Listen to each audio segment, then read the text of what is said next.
just come my mind. Turn the day into night. Where is the love to be found? Woo-hoo.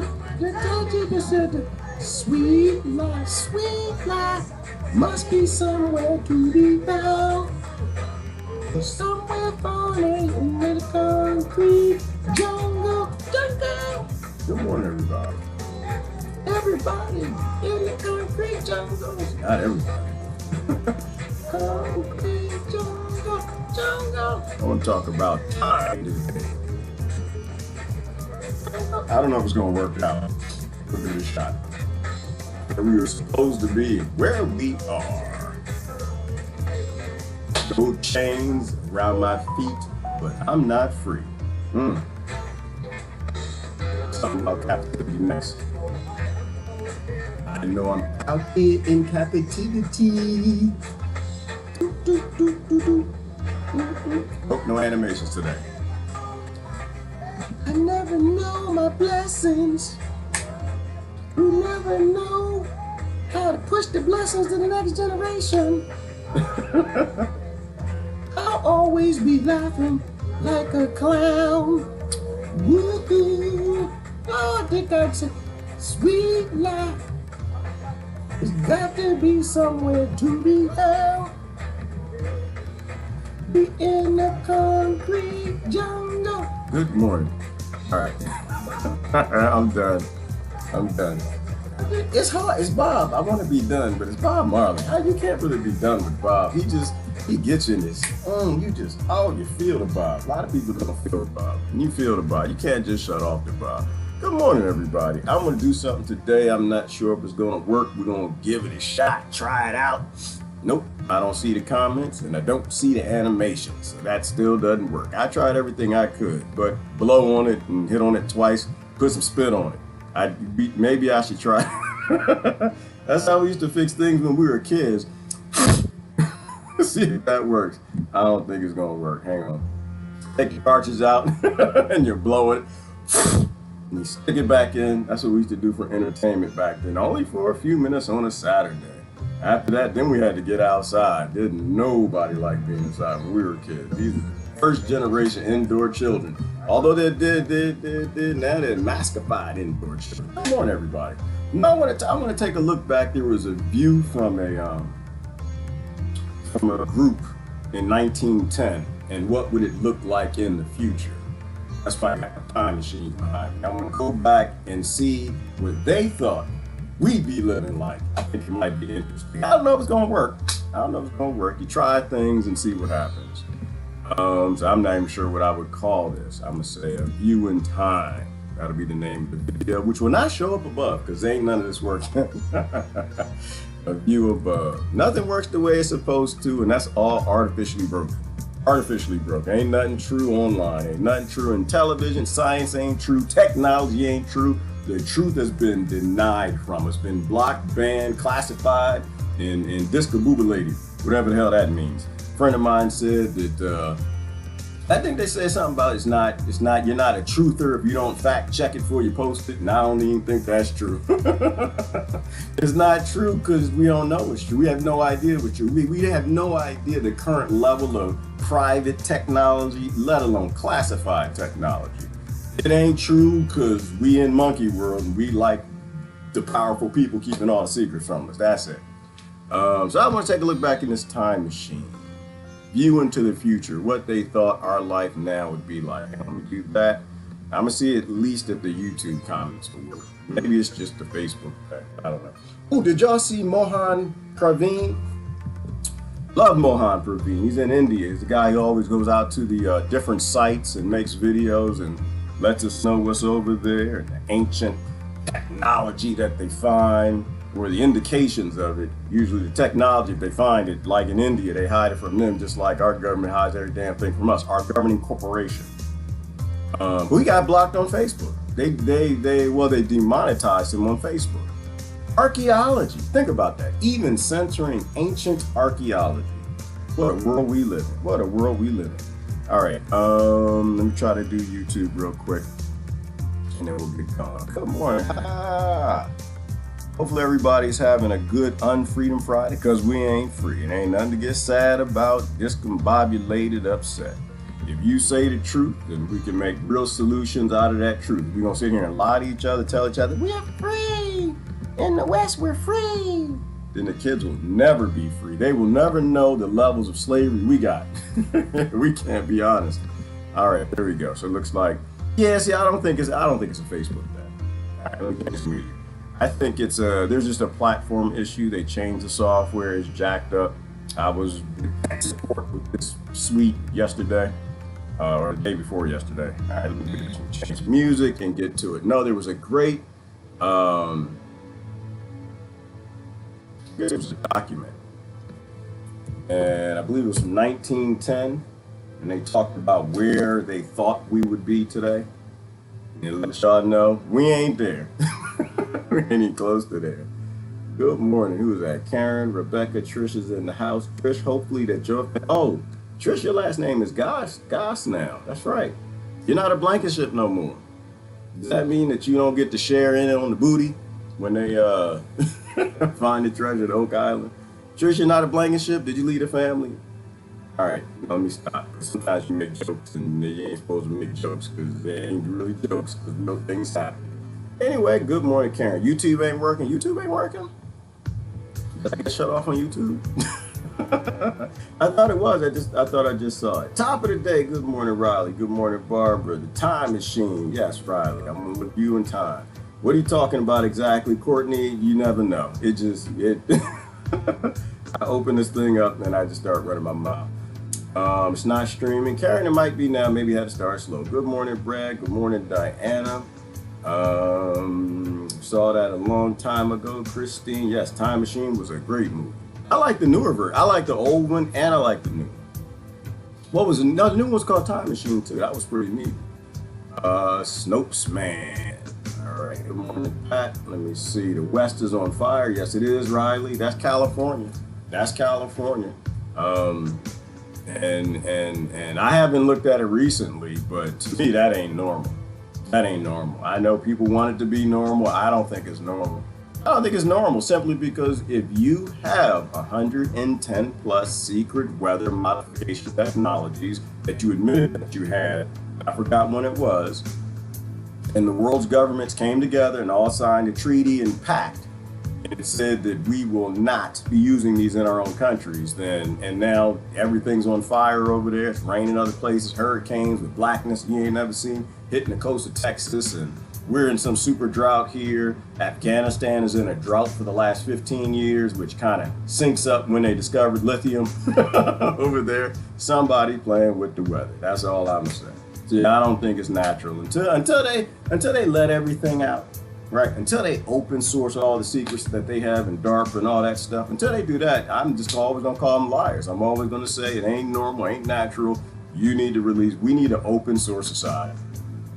We need open source society. I have no idea why people are still voting and cheering and supporting this thing. Like it's crazy. Like if it's the end of the world, my conservative friends here, if it's the end of the world and the Antichrist is back, would the Antichrist go to the poor nations that have no power and influence, or biblically in Revelations, as the Antichrist goes to the most powerful nations with the most influence? Okay. Okay. So what does that make voting? If your country, which isn't a country, is just a corporation that's owned by people we don't know, and we don't know who the Antichrist is, but we do damn sure know that zip code when he gets that return mail is in Washington, D.C. somewhere. Why would you vote for that? Why would you want to keep that? I don't understand that. I have no idea. What people do, it boggles my mind. I think people just don't think about it. And maybe I think too much about it. I don't know. All right. Ooh, who they censor for ancient archaeology? Pat Hauser, his name is Praveen Mohan. I posted some of his videos a while ago. They demonetized him. And all he does, he drives out to ancient sites, films them, and puts them out on YouTube and Facebook. And I think last time he was demonetized on YouTube, now on Facebook. Good morning, Daniel. Good morning, Adalino, if I said that correctly. All right, I'm gonna get into the time machine, but I'll just make sure I didn't miss anything first. Because sometimes the world could be blowing up I wouldn't know because I don't read your comments. I run my mouth at first. So I'm gonna start just reading comments first. Make sure I ain't miss nothing. I don't see nothing about no war. I don't see nothing about no nuclear bombs went off. Nothing. Okay. Because I don't watch the news, so I don't really know what happened. Hurricanes, floods, fires. Somebody say do. Exactly, Daniel. It's due until they show us the evidence. You know, if you were running and playing in the kitchen and the milk broke and mom walked in, you were running playing with your brother and sister in the kitchen and the milk broke, is on the ground, is broken, and mama walk in, mama's supposed to blame you. Mama's supposed to blame you. If you were in the room doing what you wasn't supposed to be doing and something got broke, then it's your problem. If you on the planet, you got weather technology, climates are changing, and all types of people are dying because droughts and all of that stuff, then I got to blame you. That's just how that goes. To me, it's common sense, but a lot of other people, they want to keep the system, and I guess I don't get that. I don't get that. You know, your system is working with the Antichrist. And yeah, I'm sorry, I said that wrong. Anti-Yeshua. Anti-Yeshua. So YouTube, it says playing.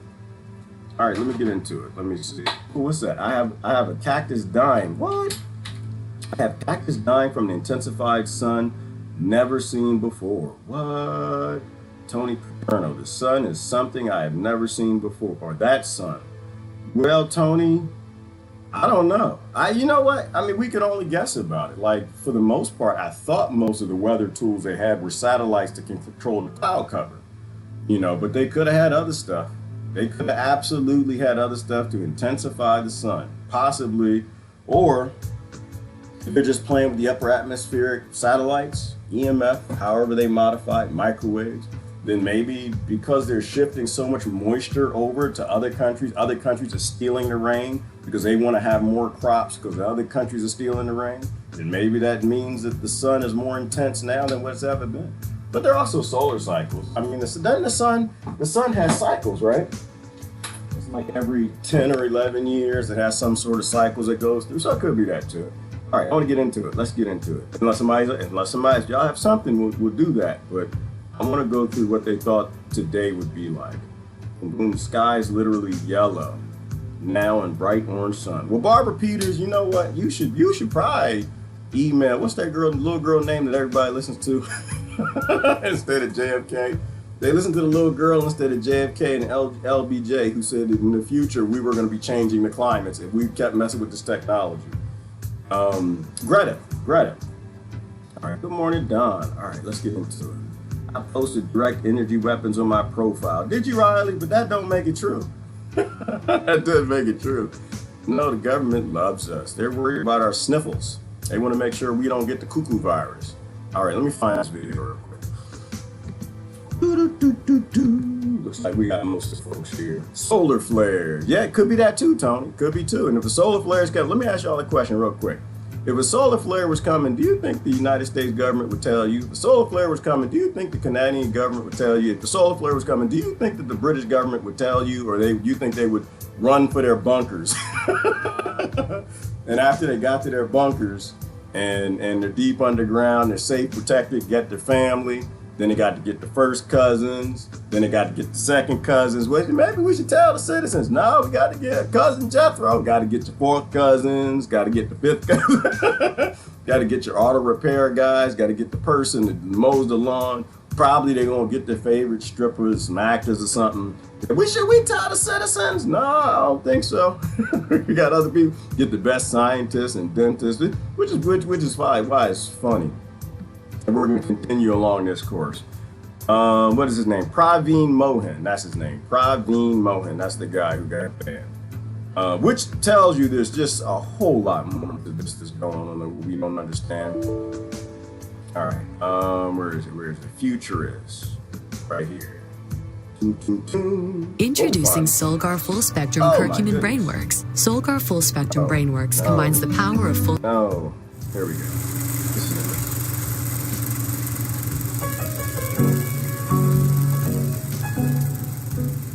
These prophecies will seem strange, almost impossible. Yet they have come from the most learned and conservative minds in America to the wisest and most careful men in the greatest institutions of science and learning I have gone.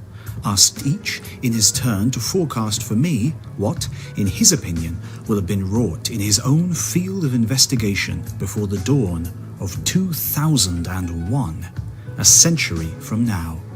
These opinions I have carefully transcribed.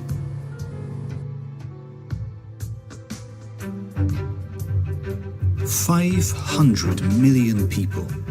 There will probably be from 350 million to 500 million people in America and its possessions by the lapse of another century.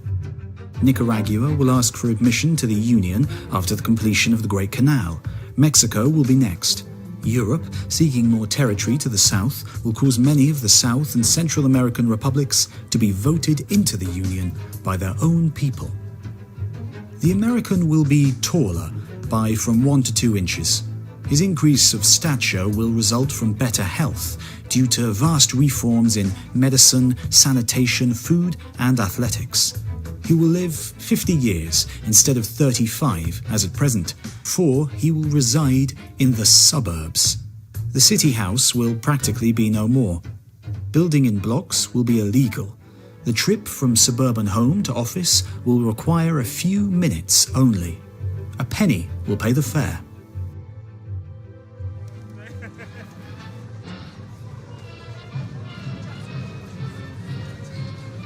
There will be no C, X, or Q in our everyday alphabet. They will have been abandoned because they are unnecessary. Spelling by sound will have been adopted, first by the newspapers. English will be a language of condensed words, expressing condensed ideas, and will be more extensively spoken than any other. Russian will rank second.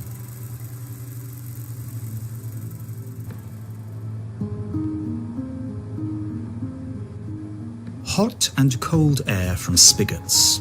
Hot or cold air will be turned on from spigots to regulate the temperature of a house, as we now turn on hot or cold water from spigots to regulate the temperature of the bath. Central plants will supply this cool air and heat to city houses in the same way as now our gas or electricity is furnished. Rising early to build the furnace fire will be a task of the olden times. Homes will have no chimneys because no smoke will be created within the walls. Insect screens will be unnecessary.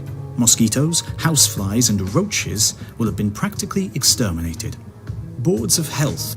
Oh, I gotta stop right there. I gotta stop right there. That just hit my funny bone a little bit. So a lot of this stuff is true, right? You know, hot and cold air been controlled by a spigot, your hot water heater, your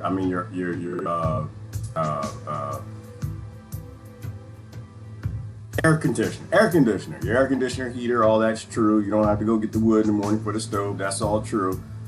Mosquitoes will have been exterminated. Let me ask y'all a question, because I asked this yesterday. They're releasing all those mosquitoes in Texas and Florida, the GMO mosquitoes. Let me ask you, what is the difference between releasing mosquitoes to kill off other mosquitoes because you don't like them? What's the difference between that and killing off the Tasmanian tiger, which they didn't actually do? What's the difference between releasing mosquitoes and hunting the dodo to extinction? What's the difference between that and killing off the northeastern wolf or the wolves in Yellowstone Park? I don't see any difference, personally. I don't see any difference.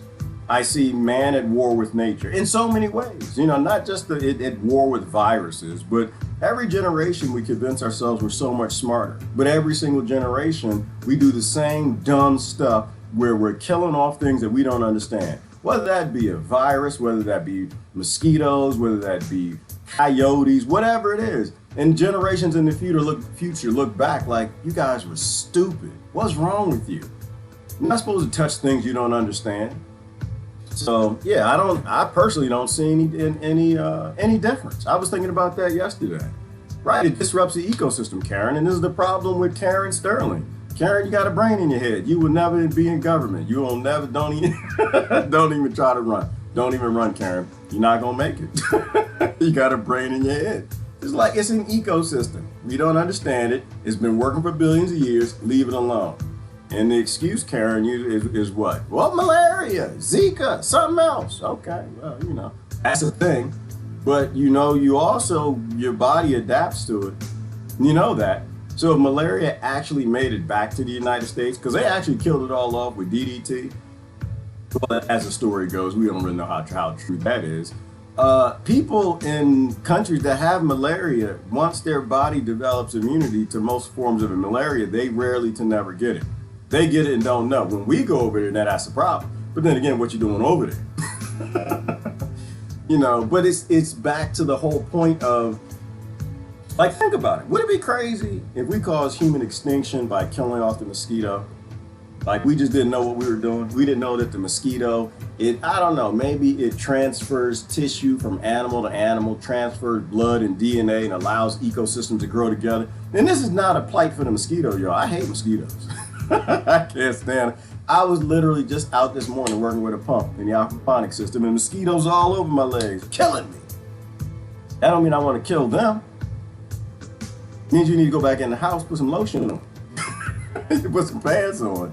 Very simple solutions, but don't kill off things you don't understand. Because a mosquito might be transferring DNA between species. You know, it's an ecosystem we don't understand. But it's just so crazy how we can look back and call those people ignorant. And we do the same ignorant things in a different name, a different flavor today, but we call it smart today. We call it science today, but back then we call it ignorant. Anyway, let's keep going. So, will have destroyed all mosquito haunts and breeding grounds, drained all stagnant pools, filled in all swamplands, and chemically treated all still water streams. The extermination of the horse and its stable will reduce the housefly.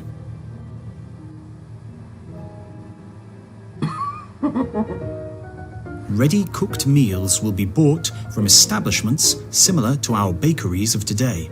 They will purchase materials in tremendous wholesale quantities and... because women got tired of that nonsense. That's why women say, yeah, we ain't done this long enough. Nah, we gonna start creeping on you bastards. Our job is not birthing babies, walking around barefoot and doing what y'all tell us to do. Hell no! You're gonna have to go to the restaurant. So one day I'm gonna invent history. Woman said, you know what, I'm gonna invent something called a restaurant so you can take your old ruggedy butt over there, raggedy butt, and get your own. All right, you don't want to learn how to cook, I ain't gonna cook neither, and that's fair. That's fair. Sell the cooked food at a price much lower than the cost of individual cooking. True, very true. However, let's add to that. See, when grandmama was cooking and y'all had the women in the kitchen cooking, you were healthy then. Because women loved us no matter what. They made sure we were healthy. They didn't put no glyphosate in our food. They didn't put no GMO in the food. They made from whole ingredients. They had to go to the grocery store and get half ingredients. They made whole ingredients. Grandmama loved you. That's why you should protect grandma today and stop eating at them damn restaurants. Start cooking some of your own damn food. Food will be served hot or cold to private houses in pneumatic tubes or automobile wagons. Okay, yeah, no, we ain't got rid of all them pneumatic tubes. They didn't stick around, but we definitely got automatic horse dragging. Meal being over, the dishes used will be packed and returned to the cooking establishment where they will be washed. Rockefellers came along. They discovered oil. They decided how to figure out how to burn up the planet with oil. So they they created plastic utensils, and so we just throw them away. It's interesting though, because see, they had a view even back then of sustainability. Interesting. That we would still use dishes and forks and spoons and we would send them back. Like the concept wasn't even there of being wasteful and ignorant, subsidizing production of oil and blowing up countries to steal oil to make plastic. But they had more sustainability in mind. Interesting. Such wholesale cookery will be done in electric laboratories rather than in kitchens. These laboratories will be equipped with electrical stoves and all sorts of electric devices, such as coffee grinders, egg beaters, stirrers, shakers, pairers, meat choppers, meat saws, potato mashers, lemon squeezers, dishwashers, dish dryers, and the like. Having one's own cook and purchasing one's own food will be an extravagance. These slaves are still cooking people food, but they serve in places called McDonald's now. Coal will not be used for heating or cooking. It will be scarce, but not entirely exhausted. The Earth's hard coal will last until the year 2050 or 2100. Its soft coal mines until 2200 or 2300. Meanwhile, both kinds of coal will have become more and more expensive. Man will have found electricity manufactured by water power to be much cheaper. Ooh, and it still is cheaper, isn't it? What happened to that? What happened to the hydropower? What happened to hydro? Same Rockefellers. So it's interesting because I only listened to like 2 minutes of that this morning. I was just thinking about it, like, wow, like they had a beautiful view of the future based in the technology of the time, based in a wiser, more sustainable mindset. But we had no idea cronyism was going to come in. I think they had no idea that their nation, and this was what, 1901, 1871. So yeah, it was already a corporation. It wasn't United, it wasn't a republic, but it was already a corporation. They had no idea what was happening at that time. That cronyism was sneaking in. International billionaires and trillionaire families were slowly starting to guide the future into an unsustainable path that would burn the entire world up, destroying ecosystems and species within, giving us a society that literally straps us into requiring their dominance and our enslavement.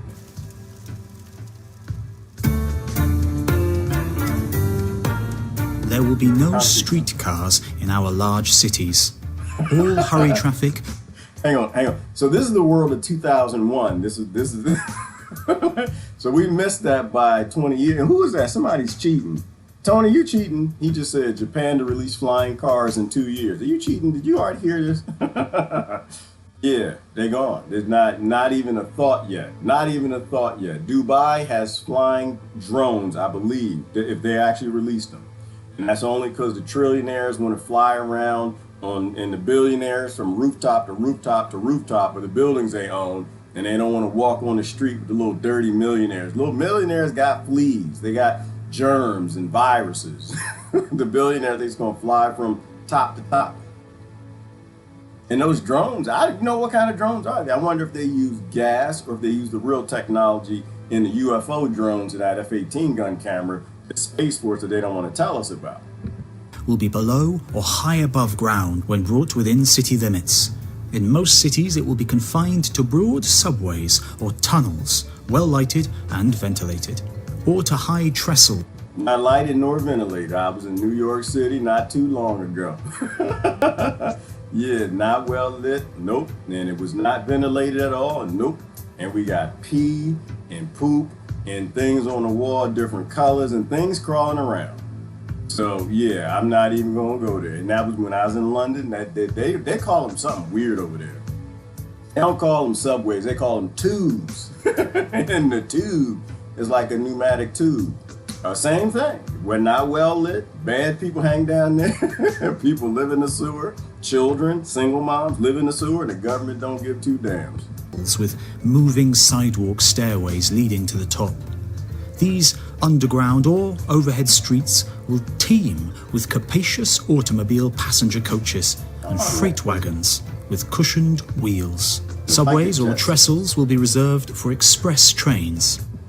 I wonder what they were thinking about, though. Flying cars. What do you think they were thinking about back then? You think back then it was more obvious that they had those levitation craft that the inventor in Russia had? You had Nikola Tesla. If this was 1901, they said it was around 1910 where he made the electric car. A little bit after that, they had the the laboratory where he was making levitation crafts. I wonder if it was just more widely known back then. Because they say it was actually in the paper back then that you could go to his laboratory and he would just have the public come in and you would stand on this thing and levitate. I wonder if that's what they were thinking about, and now it's just gone, wiped from the history books. Cities, but Space Force has them. Okay. Therefore, will be free from all noise. No noise, yeah. At the Faulkner dealerships, our showrooms are now open for shopping in person. That's right. Remember, anybody has commercials in the apocalypse is your foe. Okay? Anybody that can afford commercials when you got 10,000 people lined up in lines in Texas for food, don't buy nothing from it. Don't ignore every damn commercial. They're the ones that caused it. Anybody's got a business on the corner, any industry, ignore all of that. That's banks, Hashtag digital dollar. That's pharmaceutical industry, CVS, your Walgreens, your drugstores. Ignore them too. And who else is on the corner? There's one other. Who was the other famous one on the corner? We know just thrive in the apocalypse. Banks, gas stations, and drugstores. That's it. And who owns all of that? Oh, I never even linked that together. Think about that. Who owns all of that? Who owns those industries? Who cronied them up? Banks, Rothschilds, oil, Rockefeller, CVS, Rockefeller. And there was another family involved with the pharmaceutical industry, right? That was I don't know if it was the Mellons. They cronied it up. Those are the ones who created your apocalypse, and this is why we don't have the world that we thought we would have in 1901. In 2001. Photographs will be telegraphed from any distance. If there be a battle in China 100 years hence, snapshots of its most striking events will be published in the newspapers an hour later. Yes, very true, except for they censor it now, so when they create new wars for America to go blow up other countries and steal their resources, or when China's doing it, or Russia's doing it, or anybody else doing it, they delete the video, they delete the picture so you can't see it. But I will say there's a minor victory in that. Venezuela, apparently, they don't want Juan Guaido. I think brother from RT, I forgot his name, he was talking about that yesterday. That, yeah, Venezuela finds, we don't want your little college boy from Washington University down here. We didn't know who he was. He ain't our president, and we're not interested in you stealing our oil for the Koch brothers. Even today, photographs are being telegraphed over short distances. Photographs will reproduce all of nature's colors. Yep, that happened. Trains 150 miles an hour. Trains will run 2 miles a minute normally. Express trains 150 miles an hour. To go from New York to San Francisco will take a day and a night by fast express. There will be cigar-shaped electric locomotives hauling long trains of cars. Electric locomotive. Once again, indicating in 1901, they knew that electric was supposed to outdo oil and gas.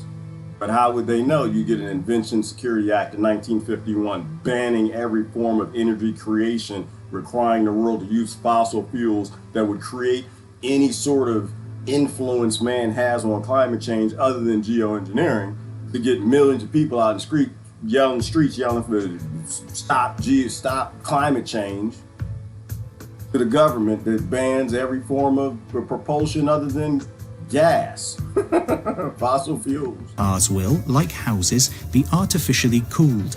Along the railroads there will be no smoke, no cinders, because coal will neither be carried nor burned. There will be no stops for water. Passengers will travel through hot or dusty country regions with windows down.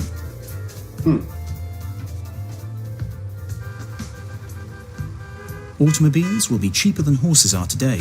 Farmers will own automobile hay.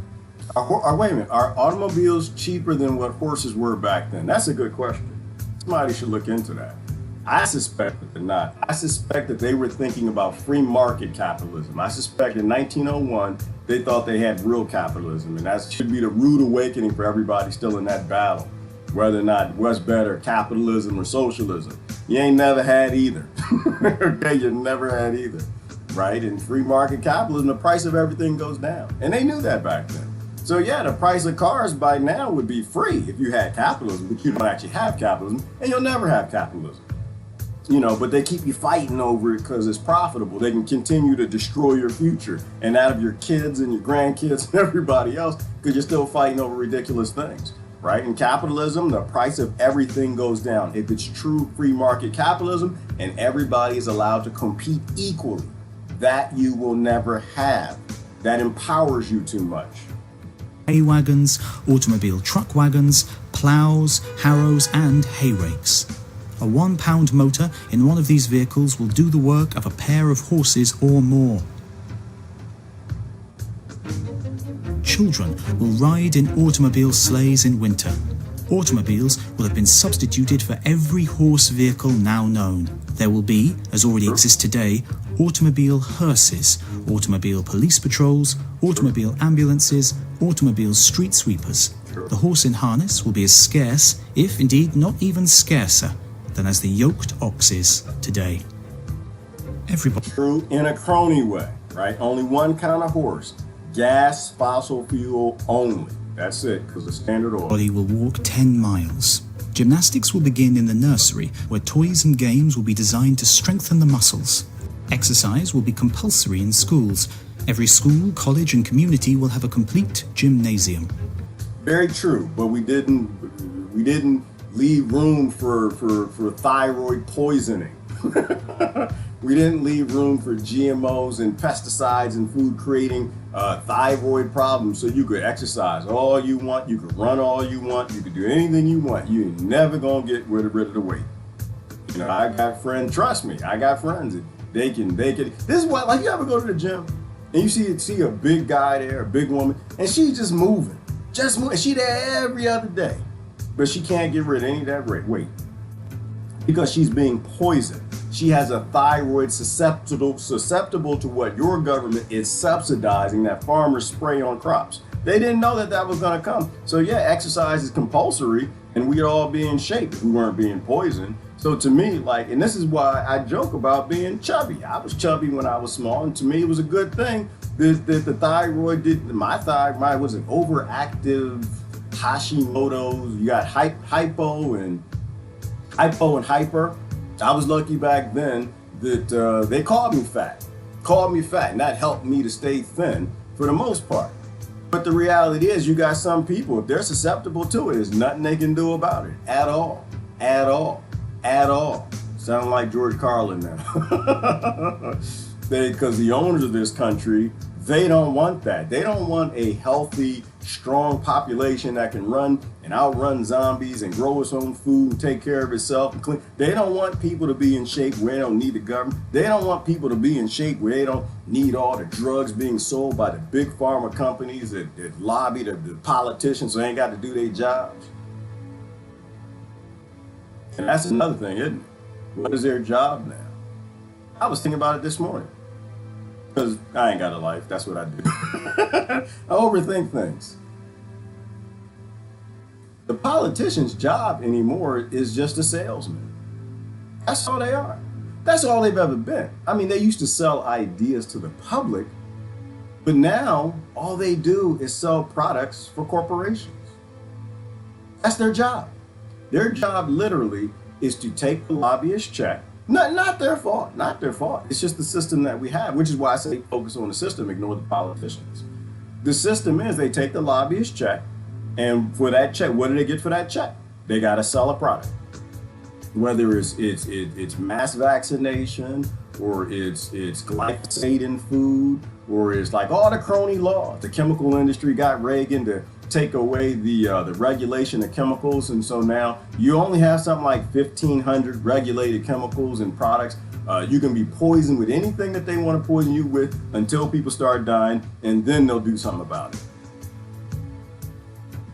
All cities will have public gymnasiums.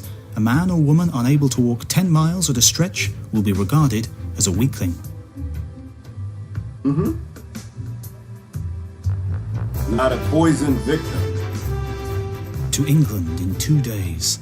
Fast electric ships crossing the ocean at more than a mile a minute will go from New York. Did you hear that? Electric ships.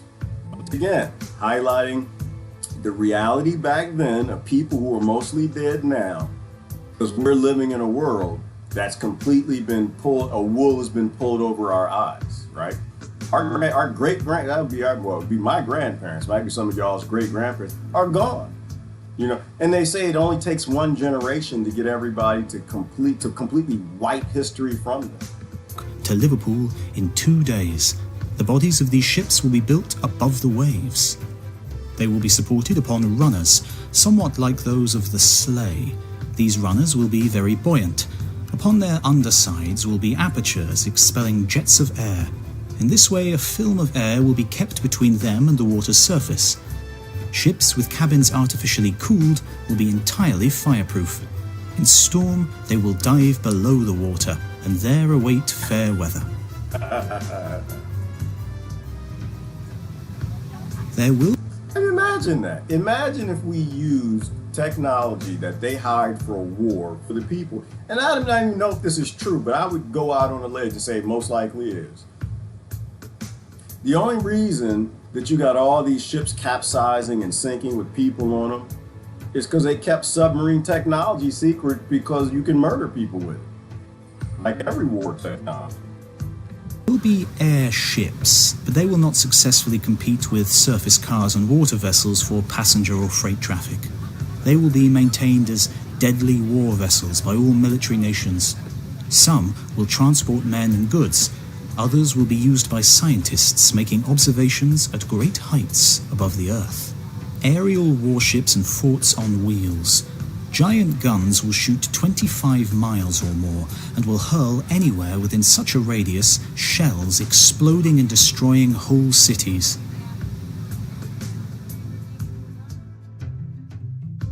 This video is sponsored by NordVPN, a big supporter of original content on YouTube.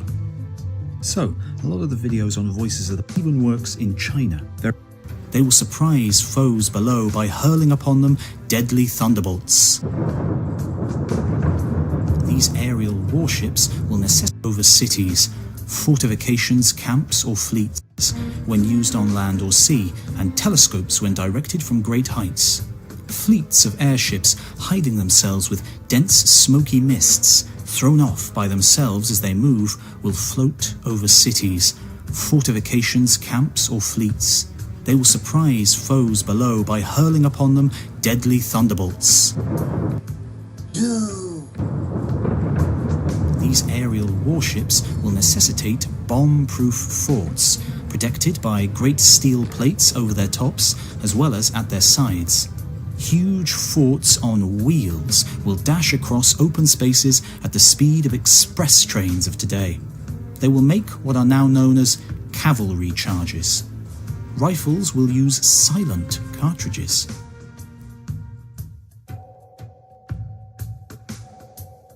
Submarine boats submerged for days will be capable of wiping a whole navy off the face of the deep. Balloons and flying machines will carry telescopes of 100-mile vision with camera attachments, photographing an enemy within that radius. These photographs, as distinct and large as if taken from across the street, will be lowered to the commanding officer in charge of troops below.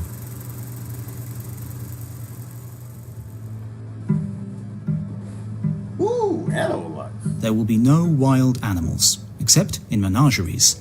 Rats and mice will have been exterminated. The horse will have become practically extinct. A few of high breed. Rats and mice, they smarter than us. They still got it. The horses are mostly extinct. Will be kept by the rich for racing, hunting, and exercise. The automobile will have driven out the horse. Cattle and sheep will have no horns. They will be unable to run faster than the fattened hog of today. A century ago, the wild hog could outrun a horse. Food animals will be bred to expend practically all of their life energy in producing meat, milk, wool, and other byproducts. Horns, bones, muscles, and lungs will have been neglected. Man will see around the world. Persons and things of all kinds will be brought within focus of cameras, connected electrically with screens at opposite ends of circuits, thousands of miles at a span. American audiences in their theatres will view upon huge curtains before them the coronations of kings in Europe or the progress of battles in the Orient. The instrument bringing these distant scenes to the very doors of people will be connected with a giant telephone apparatus transmitting each incidental sound in its appropriate place. Thus, the guns of a distant battle will be heard to boom when seen to blaze, and thus the lips of a remote actor or singer will be heard to utter words or music when seen to move. Wireless telephone and telegraph circuits will span the world. A husband in the middle of the Atlantic will be able to converse with his wife sitting in her boudoir in Chicago. We will be able to telephone to China quite as readily as we now talk from New York to Brooklyn. By an automatic signal, they will connect with any circuit in their locality without the intervention of a hello girl.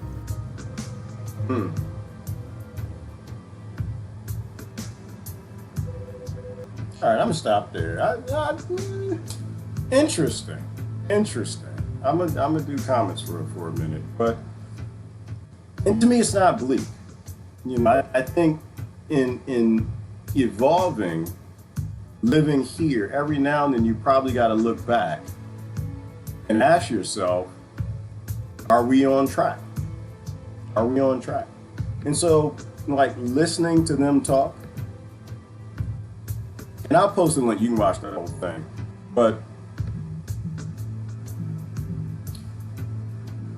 that's not where we should have been in 2001, right? Because they didn't know that technology is exponential, right?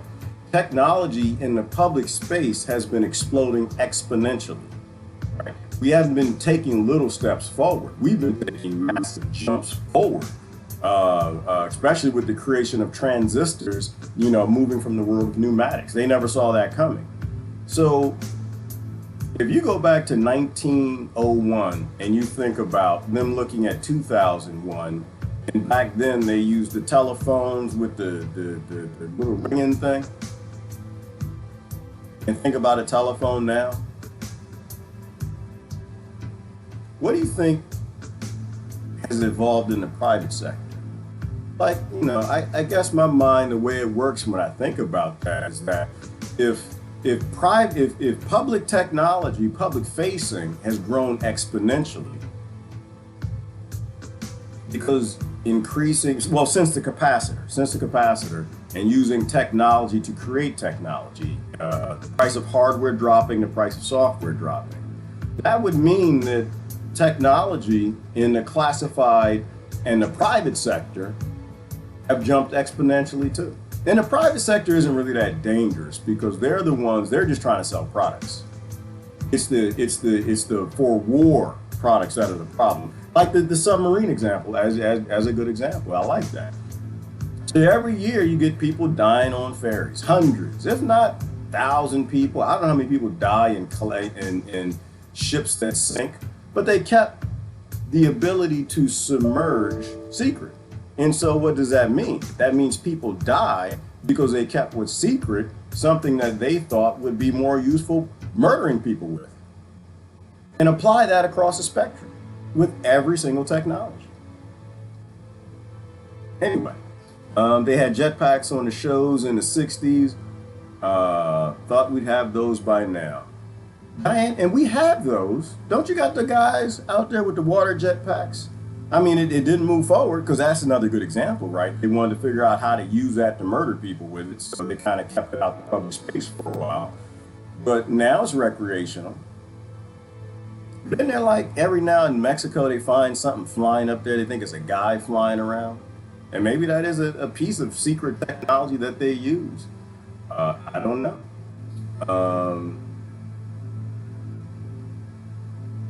Let me move down. Hey, don't forget the liquor stores. Jeannie, that hasn't changed. Well, no, I guess that has. The technology has. We got cannabis stores now. I guess that technology has changed. Don't they in Colorado got mushroom stores? Although we have a lot more of them now, right? Probably because they kept the rest of the technology from us. You know, they kept it from us. They made our life hard. Like Bob Marley said, they make your life hard. They make it so hard on the bottom that they need to get out there and burn the streets down. They make it so hard on the bottom that that you got to drink, you got to do mushrooms, you got to cannabis, cocaine, all those things, and they throw you in prison for that, which is weird when you really think about it. They literally set us up for failure. They set people up for failure, and everybody, well, most of the people are still out there voting for it. It's amazing. The Sackler family made lots of money on Oxycontin. Ooh, Matthew, that is a criminal act. That's treason. I'm gonna start viewing more things, Matthew, as treason. That's like treason. If you're killing your own countrymen, that's treason. And if you're a corporation, you're not even a person. You're not even a citizen. You're not even a sovereign. But you're killing people. That's treason. Let me see. The Model T was fairly expensive at first. The cheapest one initially cost $85 or $825. About $18,000 in today's money. So if it's $18,000 in today's money, well, it should have been free. It should have been free by now, Tony. It should have been about $1. It should have been about 18 cents for a car. Because if you think about automation and people getting better and better, or corporations, people, engineers getting better and better and better at making assembly lines and technology and automation, making the price drop and drop and drop and drop. It should have been 18 cents by now to buy a car. But well, of course, they got to put us in competition with each other. They create artificial scarcity laws, which means that nobody wants to be without a car, or you don't get to survive without a car. So the price of cars goes up and up and up like houses, which is why they call them mortgages. Mortgages. Well, I can't even say it this morning, Tony. Morte, death. The word death. That's why they call it that. House price is the same thing. And houses are free, Tony. Houses are free, aren't they? They got those, the company out there 3D printing houses. And we got homeless. How in the world do you have companies that 3D print houses for basically free, and you got people homeless in your country? All right, who wears a suit on a tractor? Well, Riley, stop it. My father. That's who. My father wears a suit on a motorcycle. He used to think it was his job to embarrass me, so he come pick me up from school on his motorcycle in a jumpsuit. The man worked at the Pentagon, had all kind of money, Riley. He was good. He was always just like, yeah, but that's my money. That's not your money. And then his job was to embarrass me in front of my friends. So he would wear that one-piece jumpsuit like he had a farm. Because he was always out there working on his motorcycle as a mechanic. He had that one-piece mechanic suit. So yeah, they wear that. It's a farmer suit. And my grandfather's wore them too, Riley. Both of my grandfathers. All right. They always had planned to keep people off the land, and dependent. They're industrialized capitalism. Yeah, Jane, I think that they did. I think you're right. Because if you think about colonization, then, I mean, that was always the goal. The goal was to always steal the land. It was always to steal the land. And they stole the land. They got it. Nobody owns any land. And you would think that people would link all that together, Jane, and they're not doing that. They're not doing it. The same reason why they're burning down. What's the latest city they're burning down? I thought I saw a pop-up said they released the National Guard out there on some people. Like the same reason people burning towns down, the same reason they shot Lavoy Finicum. Right? And all of it, it's all related. But you got the people fighting each other. And it boggles my mind that they can't see it, that they can't collect those dots. I think phys ed was more military readiness. Ooh, Robert Walker, don't you come over here and telling me delicious things. It was. It probably was military training. Because they treated us like it was military, like it wasn't like a fun thing. You had basically a drill sergeant. He had a whistle. The PE teacher had a whistle. Oh, you hitting on something. It's like they were trying to train us for the military. You wake up in the morning, I pledge allegiance to the flag, to the United States Corporation of the government, and to the flag that the Rothschilds and Rockefellers bought in 1871 for the republic that they got rid of in 1871, and justice for all, and I'll die for the flag. And then period 3, you were running around in PE with a dude, big old dude, look like a drill sergeant too, blowing a damn whistle. And you had to run from here and grab somebody else's baton and run back, or grab a flag and run back or something. We couldn't even climb the rope, Robert. You know, like climbing ropes is fun for kids. We used to climb trees all the time, but in PE, we couldn't do that. He had to whistle then. Yeah, everybody line up, get all the little soldiers lined up. Everybody get their rope in the gym class, which is kind of fun because back then we had like a mat. Like, I know that y'all got like cushions and mats now. They got the stay foam and they got the, things that protect the child cranium if they fall from 5 feet. And we're climbing to the top of the gym. It's like 25 feet up. Fast, Robert, fast. It wasn't like, oh, go slow, kids. Nobody fall down. Will anybody hurt themselves? We need to make sure that everybody's safe. Hell no, that drill sergeant. Tweet! You run up there, get to the rope. All right, climb. Tweet! And you get to climbing. We had that mat. It was like 1/4 of an inch. And right under that was like solid concrete. Oh Lord, don't even mention them gym uniforms. Yep, we had the little gym uniforms too. You couldn't even climb up the damn gym uniform thing without half your testicles hanging out the bottom.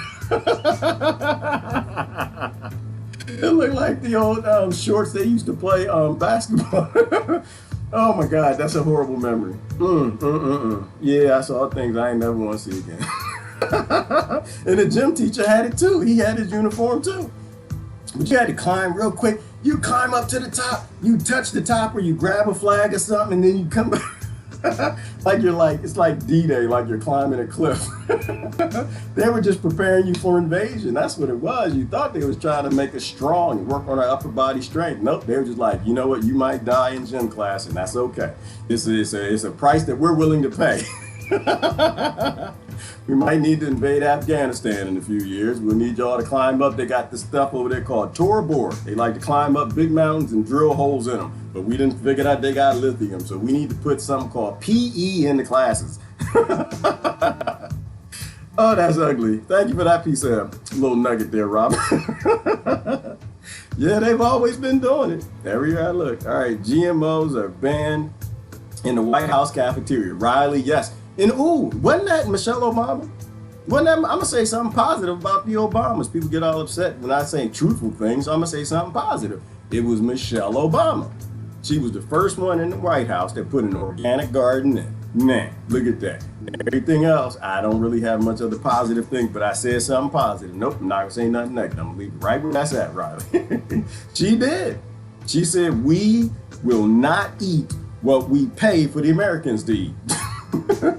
We refuse to eat what we subsidize with the taxpayers' tax money to put carcinogens in their food so that every damn farmer in the land will stop growing tomatoes and cucumbers and peppers and all the delicious organic things that they need so we don't destroy their thyroids.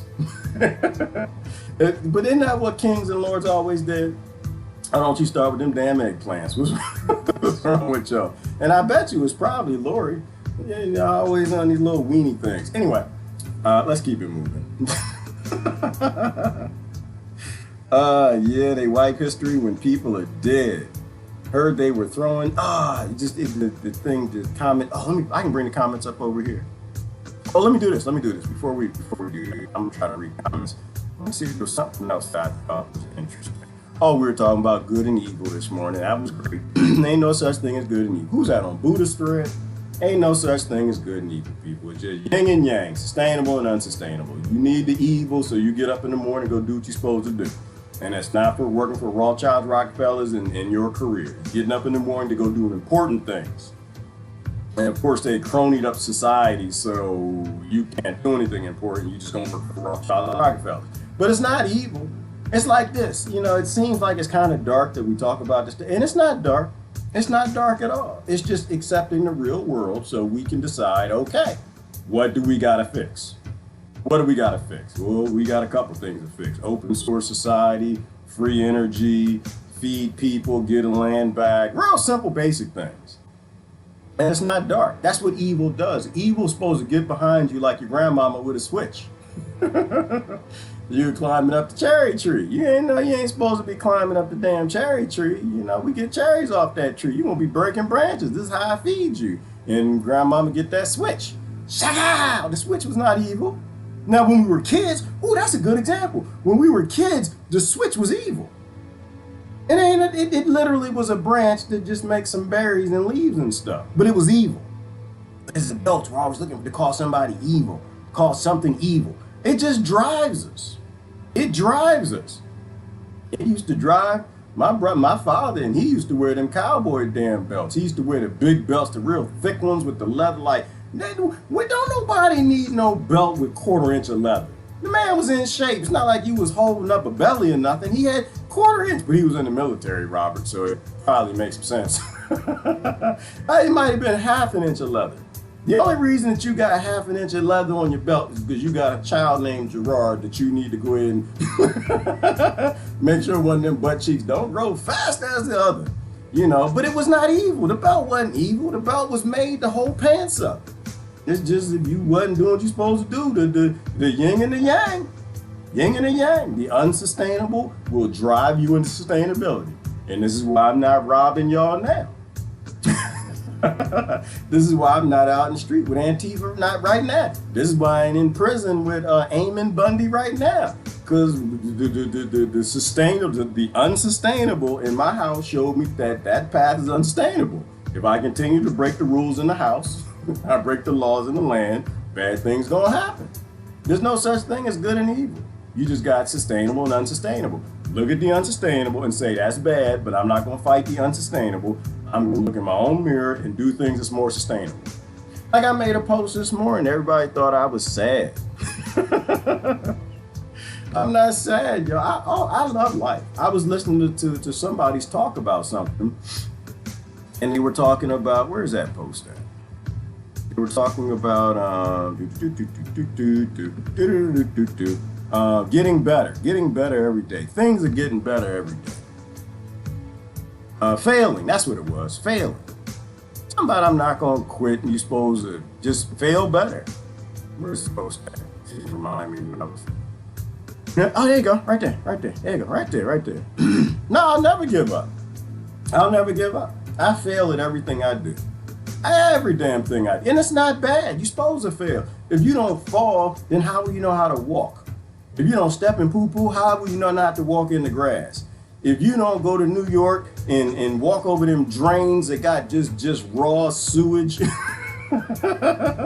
the wintertime and the heat just rise up and get you, then you know not to walk over the vent in New York and the poo-poo come out the sewer. That's how you know how to take care of your homeless people.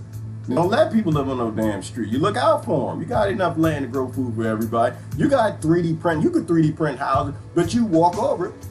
And so we fail at everything we do. But we don't have to fail the same way every damn day. Right? We can get better. We fail. We still got people dying from lack of everything. Everything. And it's no reason to be depressed. There's no reason to say, oh, well, it's horrible. I don't know what we're going to do. Just say, look, okay, this is wrong. Let's make it less wrong.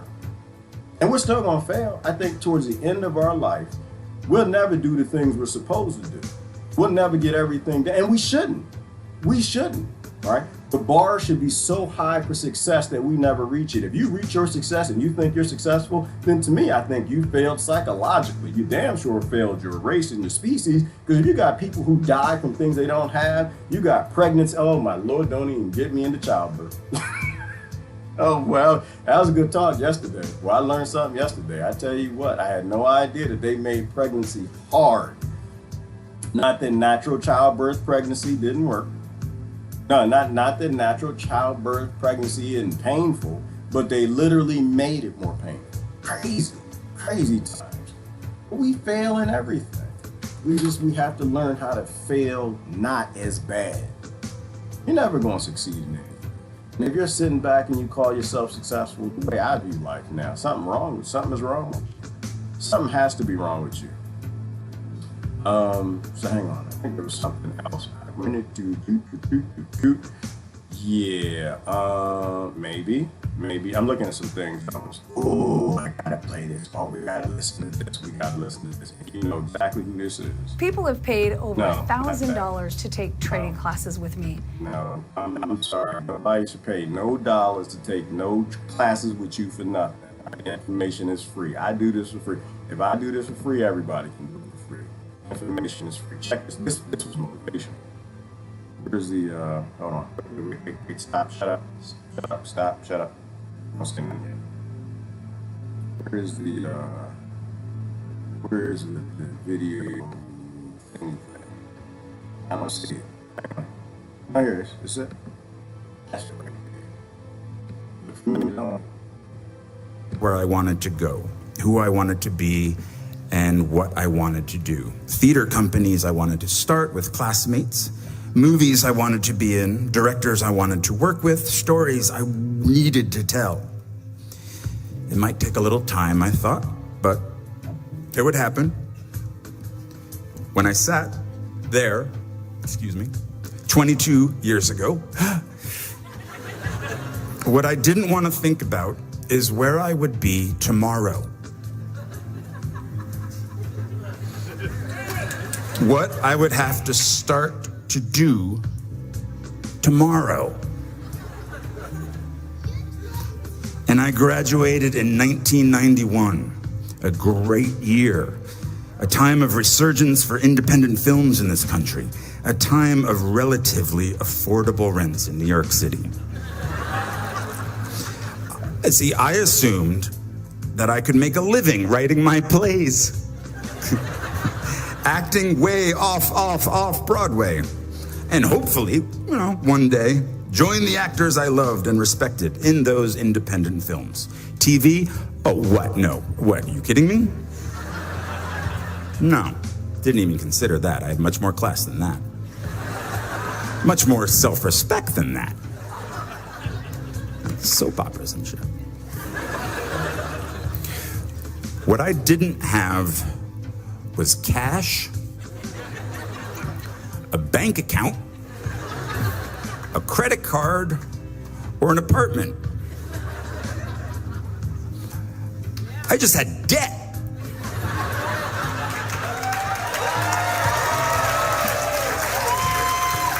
A big, hungry, growing larger every moment debt. So as you will tomorrow, I had to leave beautiful Vermont. I packed the life that I knew with socks and a toothbrush into my backpack, and I slept on couch after couch after couch after couch at friends' apartments in New York until I wore out their rent-paying roommates' welcome. I didn't want a day job. I was an actor. I was a writer. I was a Bennington graduate. I had to get a day job. I dusted pianos at a piano store on Ludlow Street for 5 months. I worked on the property of a Shakespeare scholar for a year, pulling weeds and removing bees' nests. I went on unemployment once, but not for long. I couldn't handle the guilt. Eventually, I was able to pay rent for a spot on the floor of an apartment on the Lower East Side, but my roommate had a breakdown and disappeared. He later resurfaced in a religious cult. I'm making this sound romantic. It really wasn't.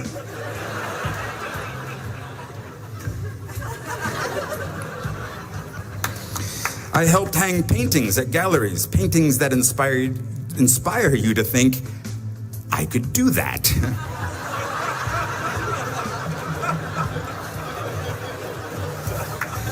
And then, finally, after 2 years of job and couch surfing, I got a job in application processing as a data enterer at a place called Professional Examination Services.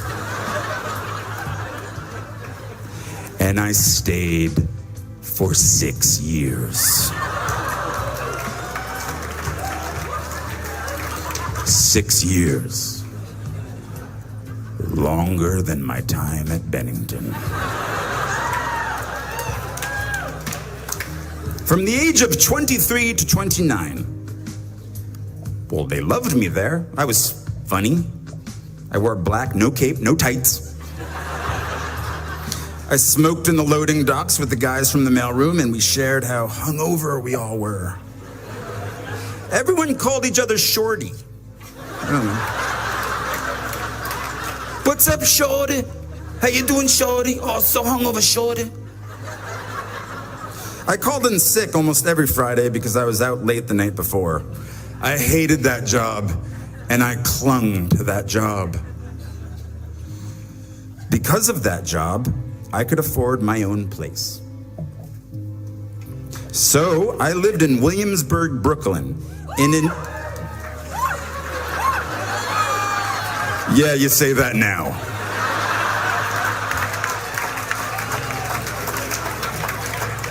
Oh, my kingdom for a time machine. Yeah, that's right. I lived in an industrial loft.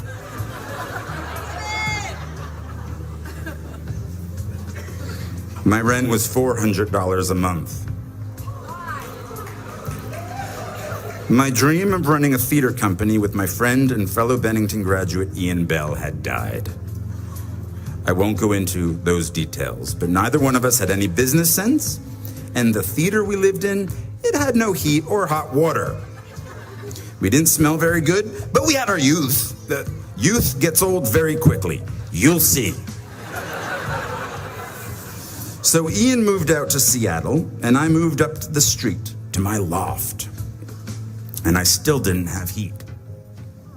In 1993, industrial loft meant not legal to live there. I don't want this to sound cool, and I feel like it's sounding cool. Ad lib.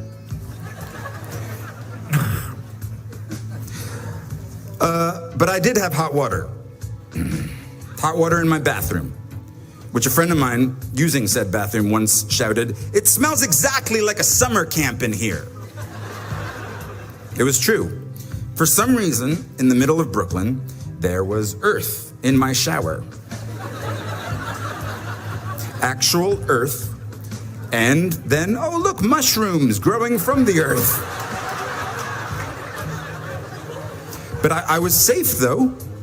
The Ideal Fire Control Company was right across the street where they make all the chemicals that put out chemical fires.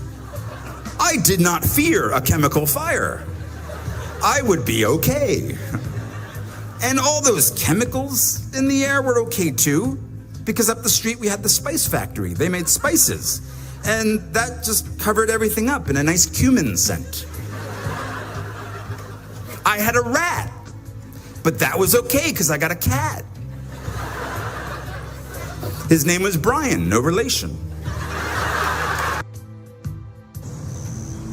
Considering the Chevy Silverado, you owe it to yourself to check out the best-selling trucks for 43 years.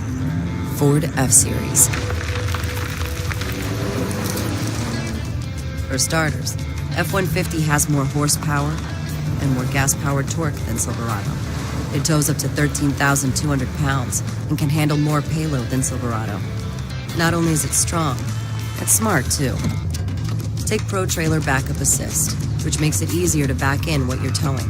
In the Silverado, you're on your own.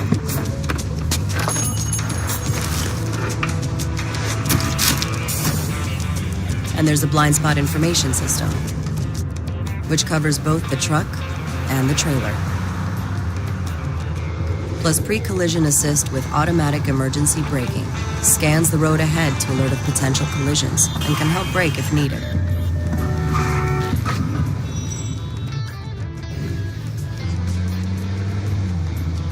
No wonder you'll find more F-Series trucks on the road with 250,000 miles than any other brand.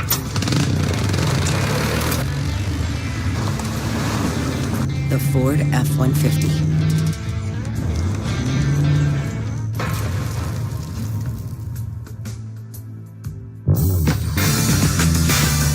What's it been like to actually have won that thing? He crushed his primary run for Congress, but will Jamal Bowman be the first male member of the squad? Is that significant? I guess it is. You know, I never thought of it that way. Plus, we really get to know. It's the system that has failed them. With knowledge of self, there's nothing I can't.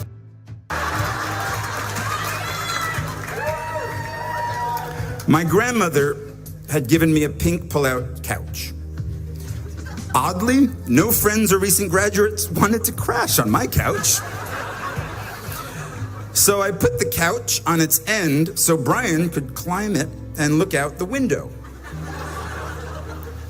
I had only the one window. I myself could not look out the window. It was quite high.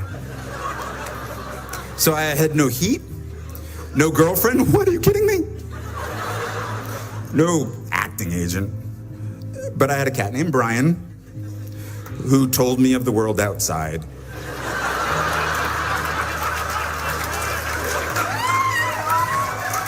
And I stayed for 10 years. No, don't pity me. There's a happy ending.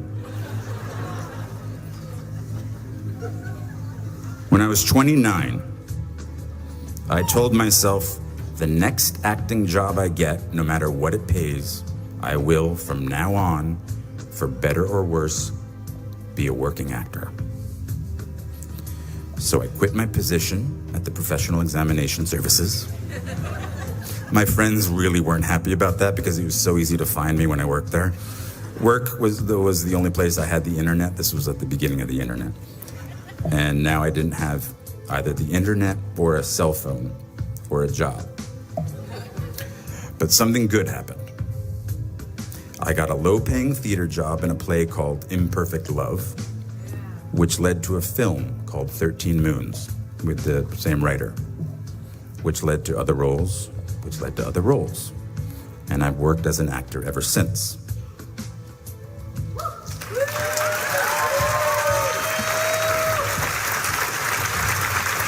But I didn't know that would happen. At 29, walking away from data processing, I was terrified. 10 years in a place without heat, 6 years at a job I felt stuck in. Maybe I was afraid of change. Are you? My parents didn't have much money, but they struggled to send me to the best schools. And one of the most important things they did for me, and graduates, maybe you don't want to hear this, is that once I graduated, I was on my own. Financially, it was my turn.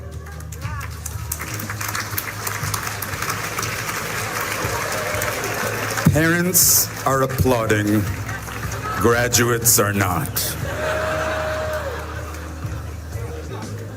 But this made me very hungry, literally. I couldn't be lazy. Now I'm totally lazy, but back then, I couldn't be. And so at 29, and at very long last, I was in the company of the actors and writers and directors I'd sought out that first year, that first day after school. I am by their sides. Raise the rest of your life to meet you.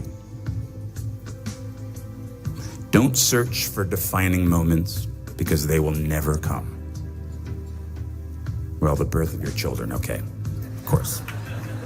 Forget about it. That's 6 months. My life is forever changed, and that's the most defining moment ever. But I'm talking about in the rest of your life, and most importantly, in your work. The moments that define you have already happened, and they will already happen again. And it passes so quickly. So please bring each other along with you. Everyone you need is in this room. There is a huge fundraising deadline coming up for Senate Democrats, and they need your help right now if they're going. These are the shiny, more important people.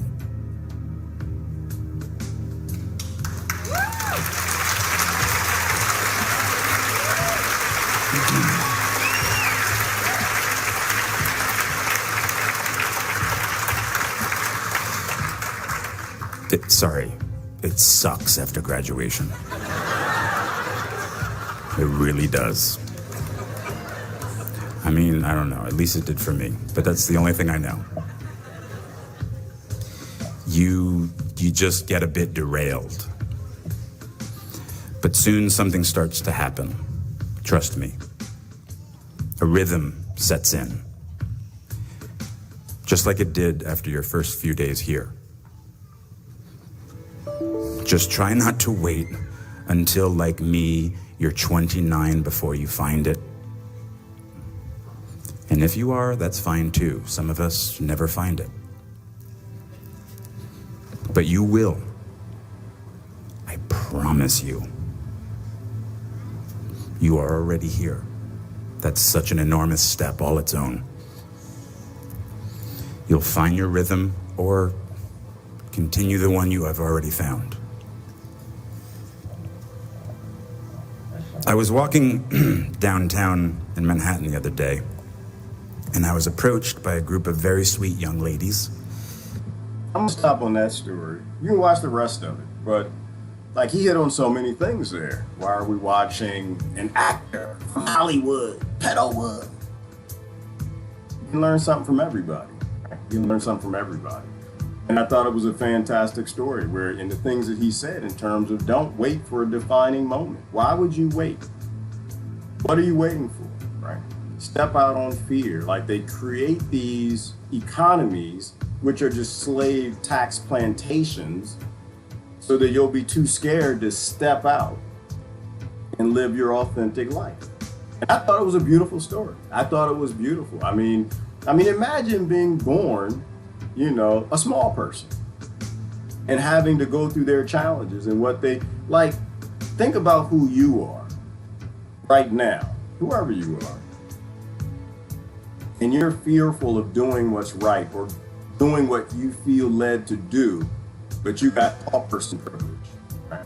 You got house, car, wife, family. You got people to support you. He was all on his own, you know. And I'm not, you know, get into his story particularly. It's just that when opportunity strikes, run with it. And so from a practical perspective for me, we have an opportunity right now. We have a huge opportunity right now. The whole world has been brought to a pause. A complete artificial, phony, fake world that we've had the wool pulled over our eyes. We have the ability now to say, you know what? Yeah, things look bleak, but now I understand the world's been chronally controlled from the very beginning. You know, we don't have what we should. We're not taking care of who we should. We're not even doing what we should. Why in the world would I want to continue to go along in something that should never even existed to begin with? You know, so I thought that was beautiful. I wanted to share that this morning. No, I was not at the potty. No, I was not at the potty, bro. I had I was listening. Sometimes I have to step away, but I was listening. Good morning, Andrea. Let me see. My great aunt and uncle only kept Hershey bars in the candy drawers. And candy was a very rare thing for me growing up too, Belinda. I mean, very rare. Got candy on treats. It was a treat. You know, it wasn't something on a daily basis. People afraid of failure. And Diane, and people should not be afraid of failure. Does anybody want to do a panel? I'm going to go through comments here, but if anybody wants to do a panel today, let me know and I'll start that up. We can't be afraid of failure anymore. We can't be afraid. And the funny thing is, Belinda, you said that from the previous thing we were talking about, and now he said it too, because truth is truth no matter when you say it or what you're talking about. People were afraid of failure. He wasn't afraid of failure. He lived in a damn loft. You know, I guess in New York, maybe they just got to a point where they said, no, you can't live there anymore. And he wasn't afraid. He said, the next time a job comes up, the next opportunity I have, the next time the global currencies are shifting and I know that the same crony people own the damn world, I'm going to act. And I think now's the time to act. That's just me. That's just me. I mean, I've already stepped out. I've already, like, I think somebody was talking about it yesterday on the live stream. They're talking about what it's like to live on very little money. I got the t-shirt, the mug, the pen, the pencil. Like I said, I've been through all of that, you know, and no one's promised tomorrow, right? Like, I think, without getting into too much detail, like whatever your safety net is becomes your savior, right? That can be a person, it can be a boyfriend, a girlfriend, a husband, wife, could be your kids, could be your bank account, could be your savings. That is your savior. That is your savior. And for most of my life, money was my savior. For the most of my life, my bank account kept me safe. That was the thing. That was my Lord and Savior. I didn't think it was. I'd go to church every Sunday and I'd say something else was, but that actually was my Lord and Savior, because when I needed saving, it was there. And if it ever wasn't there, I'd be scared to death. But I was a child. I was mature.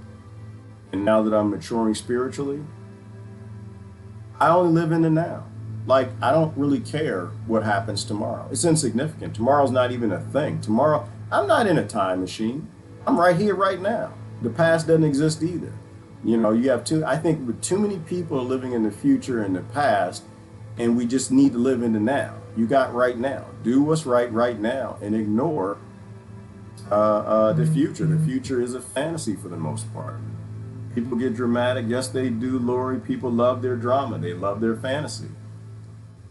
My dad had a grocery store. Hashtag little fat girl. Well, Pat, that wasn't my problem. Gerard worked at Chick-fil-A. Hashtag, and they gave away free chicken. So you know how that works out. You know, yeah, boy, I used to cook my own. Oh, yeah, I used to go at it. All right. Let's get down. We make it back. Oh. I saw the commercials. So I had to run back, hit skip. And I ran back, Jonathan. I ran back. No, with no, nothing was dripping on the floor or nothing. So obviously Beaufont making a whole lot of stuff up. What is wrong with that man? That dude is crazy. This dude, yeah, I saw what he did yesterday. No, I'm not going to put him on blast. I am not going to support him right now. Not in that drama nonsense he did yesterday. All right, put my face. They put my face. All right, anyway. I keep clicking. Yeah. Skip ads and nothing happens, Brother Robert. All right, let's get down. He's an excellent actor. Yeah, he is. But more so, Lori, he's a beautiful person because he shares a story. Like, the acting, I like. I love the fact that he shared a story. Too many still at home at 30 years old. That's true, Diane. That is true. You know, and the only, why did they come home? Like when I hear problems, I try to think, Diane, like, well, you know, why? And usually it's said to kind of like point at them like there's something wrong with the kids. And it's not anything wrong with the kids. There's something wrong with the world, something wrong with the society. Kids should be off in the Himalayas. They should be in Tibet. They should be in Mexico. They should be in the Congo. They should be in Brazil doing archaeology, chasing their dreams. They should be doing, but they can't do that because we live in a crony criminal world that takes the dream of children and shoves into a pit of darkness and hell where they can't ever reach it unless they have a job that pays them enough to live their passions. I said that in one breath. You know, so that's what I think about when kids are at home, and the only reason kids are at home is because we're stupid. We're ignorant. Not stupid, ignorant. We literally don't have a society, and we refuse to make a society where kids can live free and chase their dreams. We don't love our kids enough. That's the way I view it, Diane. When we talk about the kids who are at home at 30 years old, it's because we let criminals run the planet, and more people are lining up to vote for them. I miss live performances, music, art, theater, and essential movies. Well, Jane, I think that's coming back. Isn't that what the brother was talking about yesterday? That in September 4th or something, there's a worldwide stand up against the shutdowns. Yeah, that might be a thing. I'm not a protest person, but ain't no way I'm gonna say no to people saying we're not your slaves. You don't own us, right? I've been thinking about the shutdowns.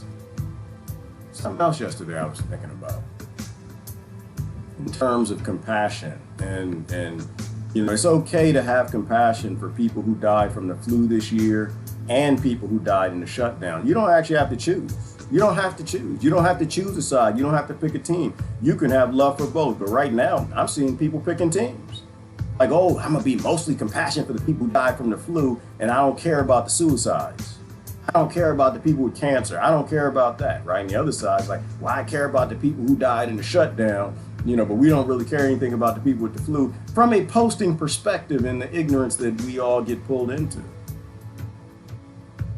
You know, I think we need more of a heart, and it's okay to have compassion for everybody who falls to unfortunate circumstances of the phony world we built where we don't even have a medical system that heals people anymore. Your journey is most important, Diane, and the only journey is your journey. No other journey exists. Diane on the Diane journey, and the whole world, Diane should have 7 billion people in support of the Diane journey for Diane to go on her voyage. Lori's got her own, Stephanie, Tiana, everyone's got their own voyage. Everyone's got their own journey, and we need to build a world where people can focus on their own journeys. I mean, imagine if Tesla finished his journey. Imagine if he was allowed to do his passions. Wilhelm Reich, or what was his name? Wilbur Reich, or whatever his name was. Einstein. I mean, what if we literally allowed people as children to grow up and just chase their passions? The world wouldn't be what it is. It wouldn't be so crummy. In Lori, people could share their gifts. Nurses could nurse, doctors could heal, instead of just working for corporations. Right now is a gift for all of us to say no more and change this. It is, Stephanie. And that's why I'm saying right now we have to rise up. We have to rise up and sit down. That's what we have to do. Rise up to sit down. When the people out there protesting get angry enough about all the shootings and killings and when they really get upset, they're going to start planting seeds. When you see them planting seeds, then I know they get it. Until they start planting seeds, they don't get it. Fighting a system is belief in the system. When you're done playing and you get serious and you stop believing in rule and power and control and slavery, and you realize that these people don't really care about you, that they're happy for you to protest as long as you vote for them, they ain't gonna change nothing. When you stop believing in them, that's when you're gonna see some change. That's when you get serious. That's what you gotta get angry enough, and I don't think people are angry enough. That's why they're protesting. That's just me. That's how I see it. You can see it a different way. I'm fine with you protesting, but when I got angry enough, I was just like, you know what? I'm done with this. You see, we are external. No, we are eternal. Yeah, no one ever dies, Lori. I don't think so. Most of my life, I didn't have a bank account. And that's a beautiful thing, Belinda. That's a beautiful thing. Like, what if the only time Yeshua Christ got upset when the bankers and money changers were in the church, if that was the only time that he got upset, what would you think Jesus would do right now, Yeshua, if he came back and saw that everybody's signing up for the digital dollar? What would he do? What would he do? What would he have, a good day or a bad day? He finds out that the Antichrist is back, and it's obvious that the Antichrist is working within the influential governments, exactly how Revelation said, and most people were cheering for it, and it was giving the whole world a global money changer account. I think Jesus would overturn the climate change. Jesus would overturn the volcanoes. Jesus, he'd flip the planet. All right. Words are hollow. They're very hollow, Hunter. People have to act on them. If you don't change your behavior, words are just grunts and silences. Useless forms of technology that aliens do not use, let alone a god. Why would a god or alien speak in grunts and some sort of technology, some sort of method that's inefficient? Oh, Lori just said she was eating corn. Is Christine here? I've become fond of grits as of late. Ground up in hominy corn. Pat, I don't go anywhere near corn. I stay away. I run from it. Because all the corn here is GMO and it's cross-pollinated. I don't believe there's any organic corn in this country. I used to love grits and eggs as a kid. I love grits, but I won't eat them now. Because they subsidize the poisoning of them to give me carcinogens so I get the cuckoo virus when it comes around. And I don't want to be sick. I want to feed into that system as little as possible. But Pat, it's not a judgment because there's damn sure some international creamer in my coffee.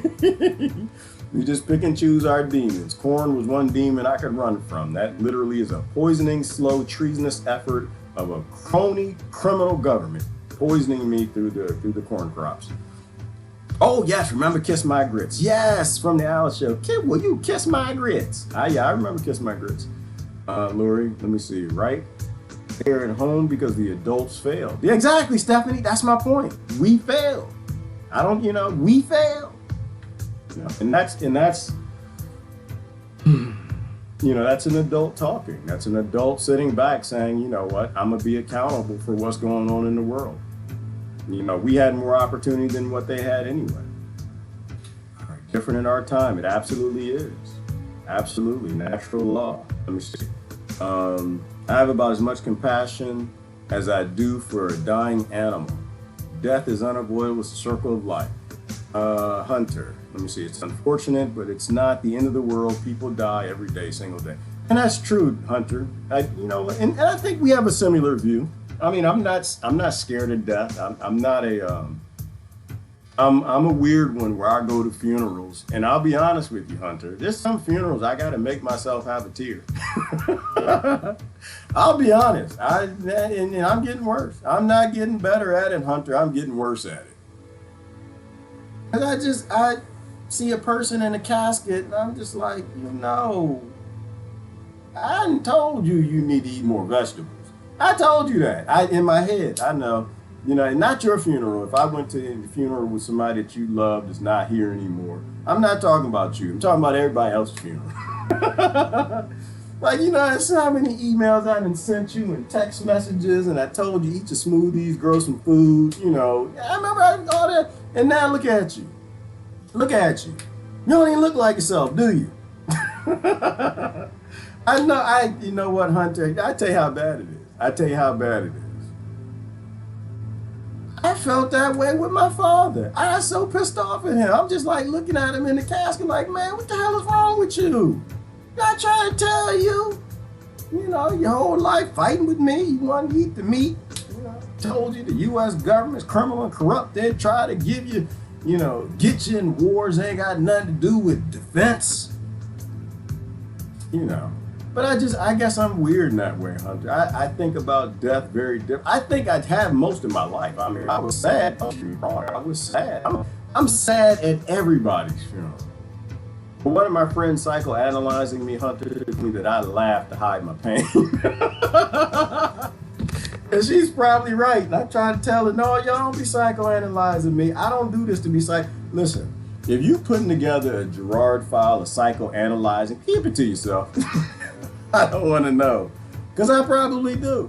I laugh through it, but I don't think we ever die. I think we just change form. We just go into another dimension, and people don't ever die. If you don't take care of your vessel, you go back to the spirit world, the spirit realm. And I think that you get there. Well, you know what? You done sent me down a direction. I'm gonna play something else for y'all this morning. You go back to the game lobby. You go back to the lobby. It's like, oh man, that was fun. I went down to earth. And I wanted to be a black dude that time and march in the civil rights movement. I did that. Now, what am I gonna do next? Let me see. I'm gonna go back down to earth, and next time I'm gonna be a poor white person. I'm gonna grow up and join the Ku Klux Klan, become a grandmaster, see how that goes. I think life is a joke to a degree. I think life is a dream. I think that Alan Watts was right on that. I think that we get reincarnated, we come back, we go back, we come back, we go back, and we want more and more of a challenge. I gotta find something. I think, you know what? I think that's Alan Watts who talks about that. I was actually listening to something this morning. It might not even have been Alan Watts. It might have been somebody. Yeah, was it?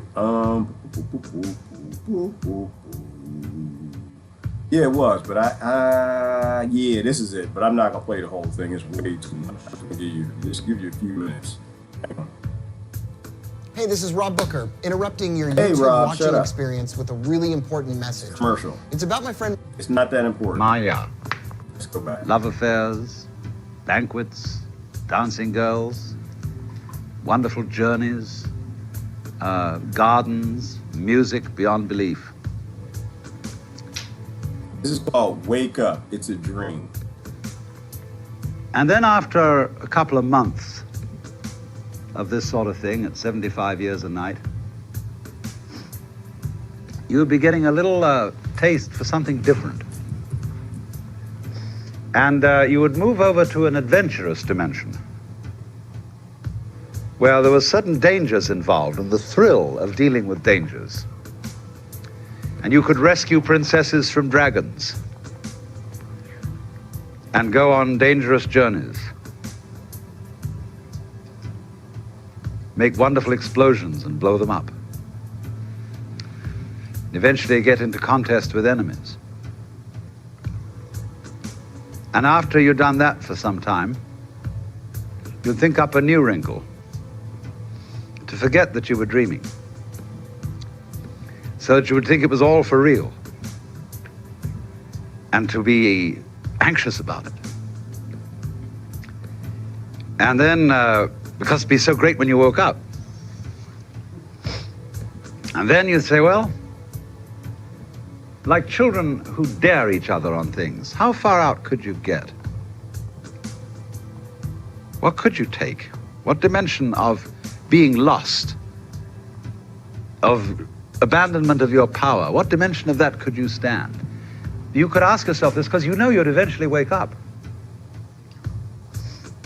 And after you'd gone on doing this, you see, for some time, you would suddenly find yourselves sitting around in this room with all your personal involvements, problems, etc., talking with me. How do you know that's not what you're doing? Nobody knows. Could be. Because after all, what would you do if you were God? If you were what there is, the self. In the Upanishads, the basic texts of Hinduism, one of them starts out saying, in the beginning was the self. And looking around, it said, I am. And thus it is that everyone to this day, when asked who is there, says it is I, and thereafter gives whatever particular name he may have. For if you were God, and in this sense that you knew everything, and you were completely transparent to yourself through and through, you would be bored.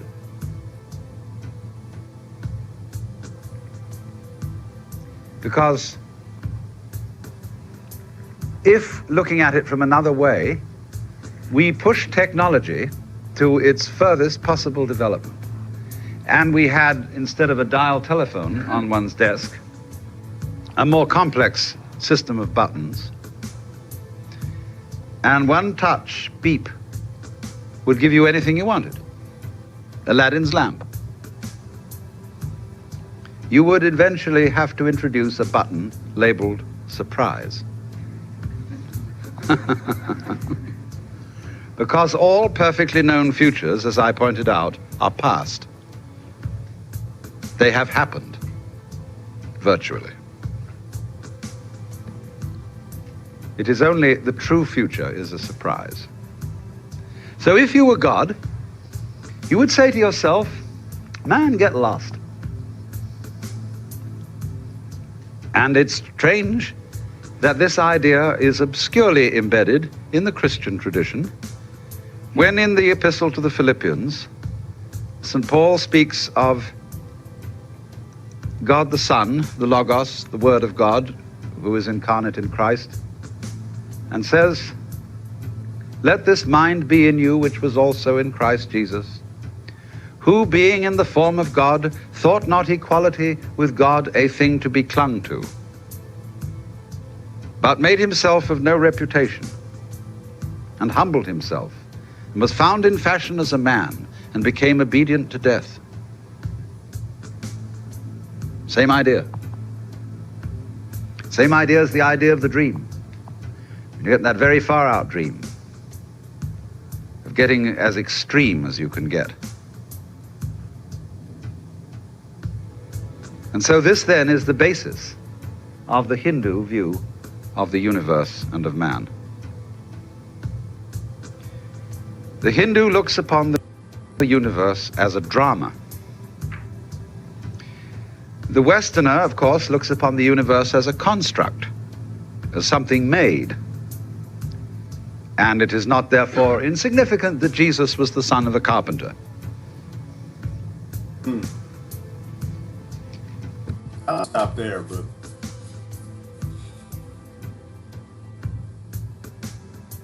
a simulation, a creation. You know, we are beings in some sort of a Gnostic way. God is within, and Christ was a Gnostic. Or why I think they removed the Gnostic texts from the Bible. Why? Because the kings wanted God within them. The kings wanted God within their word. So they had to remove the ancient teachings from all those religions that all go back to Buddhists and Hindus and probably before that. Anyway, so Diane, let me see what you got. I've become very unemotional at death and funerals. Don't know why. I think it might just be maturing, Diane. I think it might be maturing in age. I think the older you get, the more you realize people make their own decisions. They make their own choices. Like I look at people now, Diane, like, listen, I will learn something and I'll do my best to teach it to you. I do everything I can. But at the end of the day, it's your decision. And I don't try to force people. It's just like, if that's how you want to die by cigarettes, then you do that. The only time I get upset, Diane, is like this morning I almost died. The only times I get upset. This morning I almost died, y'all. Yesterday almost was my last video You never know how that scripture says, no man knows. You never know. Today might be your last day on earth. Today I almost died this morning. I was pulling out of the gasoline facility. And I wasn't thinking somebody was going to be in my lane, right? 'Cause I was making a right turn, Diane. I had to make the right turn. And I just kind of assumed that would nobody be in the right lane coming my direction, because that just almost never happens. And I am not making this up.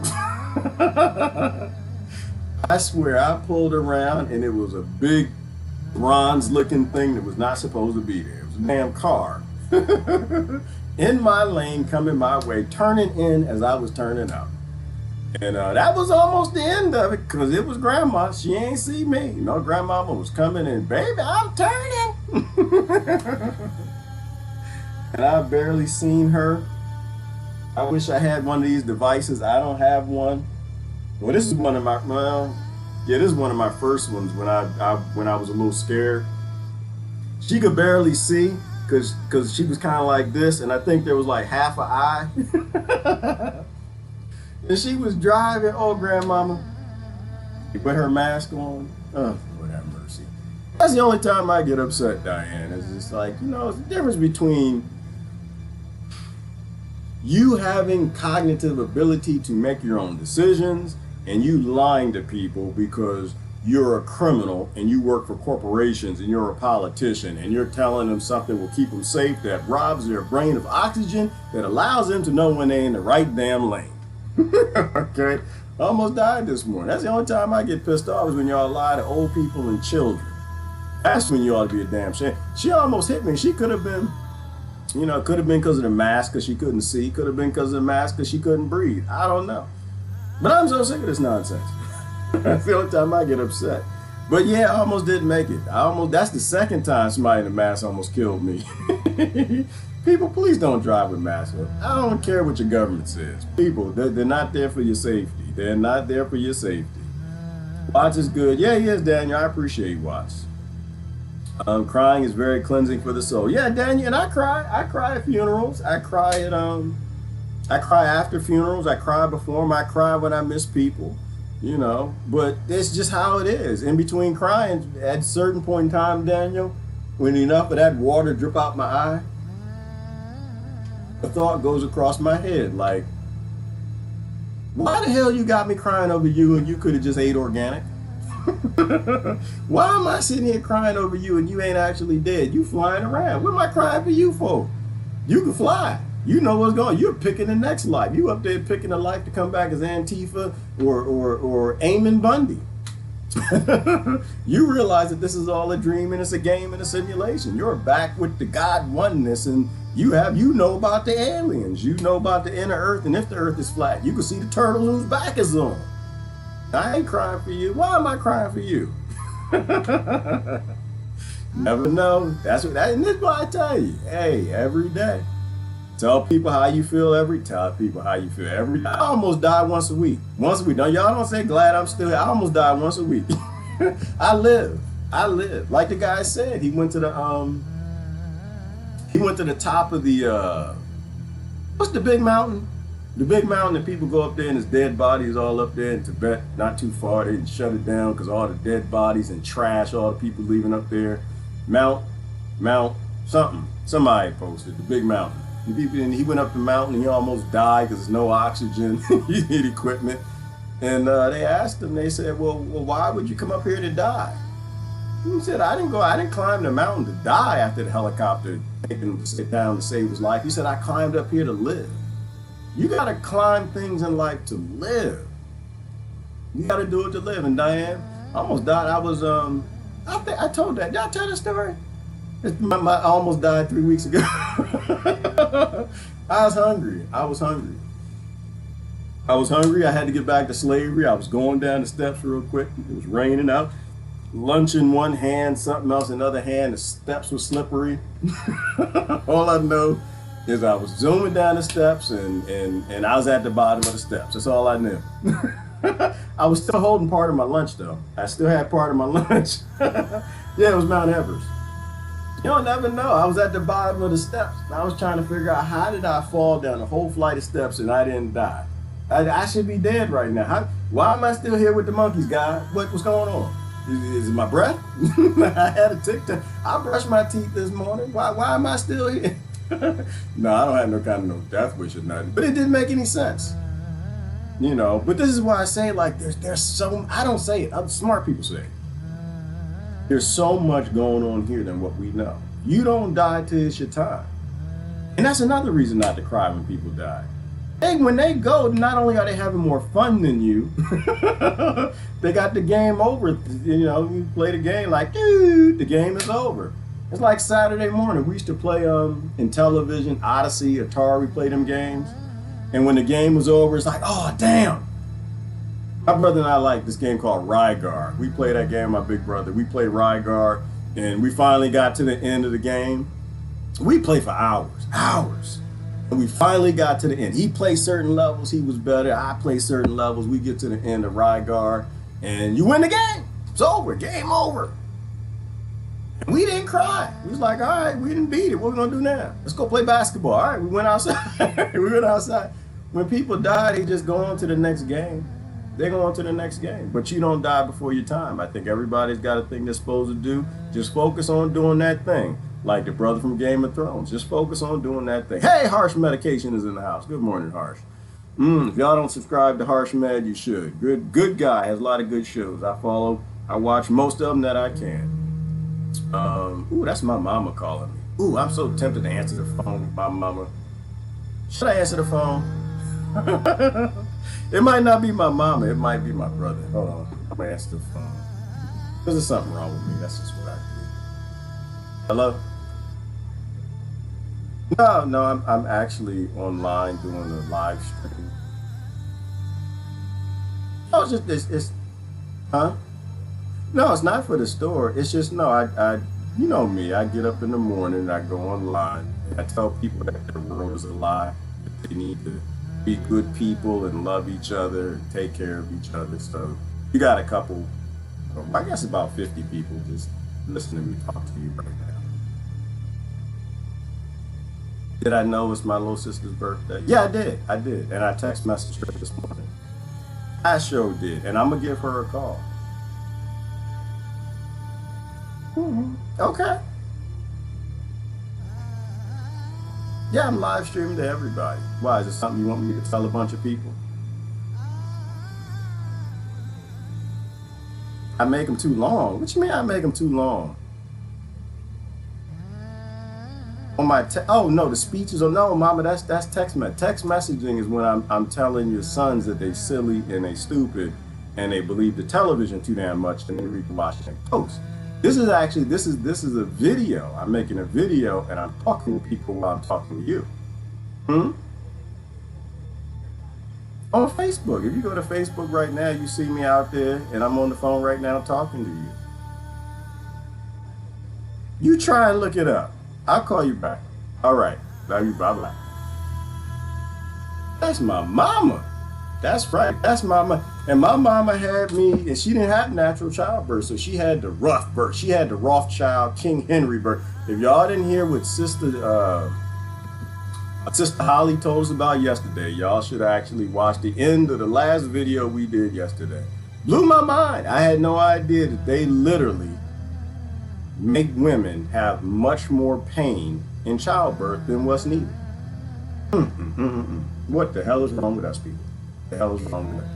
Drugging women up so the Rothschilds and Rockefellers could make all this money and Rockefeller medicine. I guess it was King Henry who decided that he wanted to see the birth. And it's kept on today because I guess the doctors need to see the birth when the child's being born. But she was saying that, you know, if you stand up or you kneel down, I guess on your knees, that it's easier to pass a baby. The only thing I have to say to young people is you need to ask somebody first. You need to ask somebody. You know, like be smart about it. Be smart about it. Make sure you have a doctor within reach. If you can, you know, do it next door to a hospital or something, have an ambulance. Because to me, it's still scary to me, y'all. I'll be honest, it's still scary to me. But I think if I weren't 29 and if I were younger, and if I was thinking it was a good idea to bring children into a crony criminal world where the grown folks make sure that the children are chattel slavery and they get shot with criminal chemicals at birth, if I thought it was a good idea to bring children into this world before we fix it, I definitely consider the natural direction. Right? One, because if I hadn't had a baby with this person, I love this person, the last thing I want is for her to be in a whole lot of pain, so much that she got to take drugs that flips her DNA through epigenetics and has to push the baby over a hump. I don't even know the name of the hump. Y'all look Holly up. Watch the video from yesterday. Yeah, I would explore the natural method. Not telling anybody to do it. Do your own research, like in everything. I don't tell you to do nothing I do. Nothing I would do. You do your own research. Go do what you do. Same thing with politics. Go talk to somebody who had Rockefeller birth and talk to somebody who had natural birth. And maybe go find yourself a doctor, naturopathic doctor, a holistic doctor, and maybe a medical doctor. And ask them off the record. Don't hire them, because if you hire them, they're going to lie to you. Ask them off the record. What should we really be doing?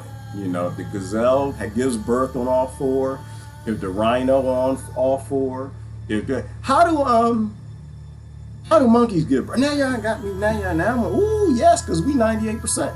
Let me find a monkey in pregnancy. Oh, does anybody want to come on and do a panel? That's what I was gonna ask. Otherwise, I'm gonna wrap it up. I just want to see a monkey in labor, monkey giving birth. Yeah, well, we 98%, y'all. We 98%. We can't hide from that but for so long. See, monkey giving birth, monkey in labor. Oh! Goodness gracious.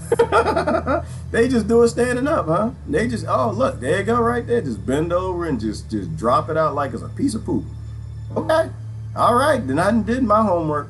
I understand. Yeah, well, you probably don't want to make it so that you can see what's going on. But I would say, ask the doctor, and oh, look at this one. This monkey being freaky. Look, we trying to have childbirth. You playing with people's boobies, man. What's wrong with you?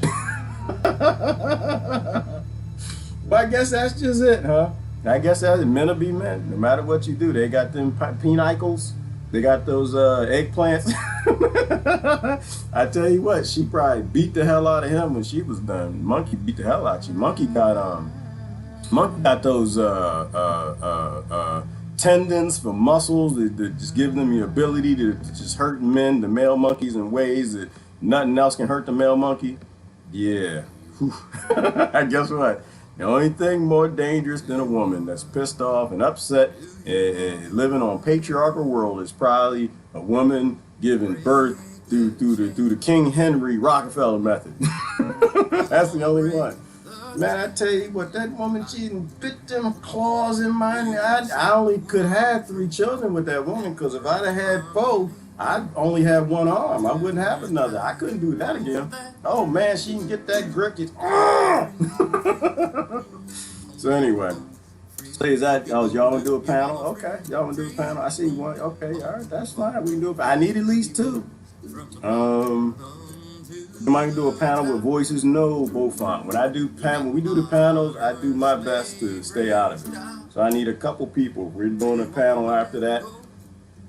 Y'all got something you want to talk about, or you want to go here and like address some of the stuff that we talked about this morning? That would be awesome. What's this? Oh, my son just sent me a picture. Oh, look at that. My youngest son.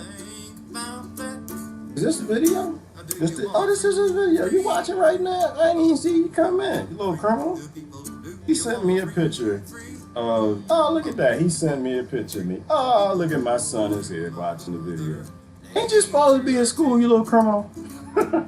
He's supposed to be in school. I'm talking about his mama. Now he gonna go tell his mama, because that's what happens. He old. He damn near 16 now, but they tell on you when they get older.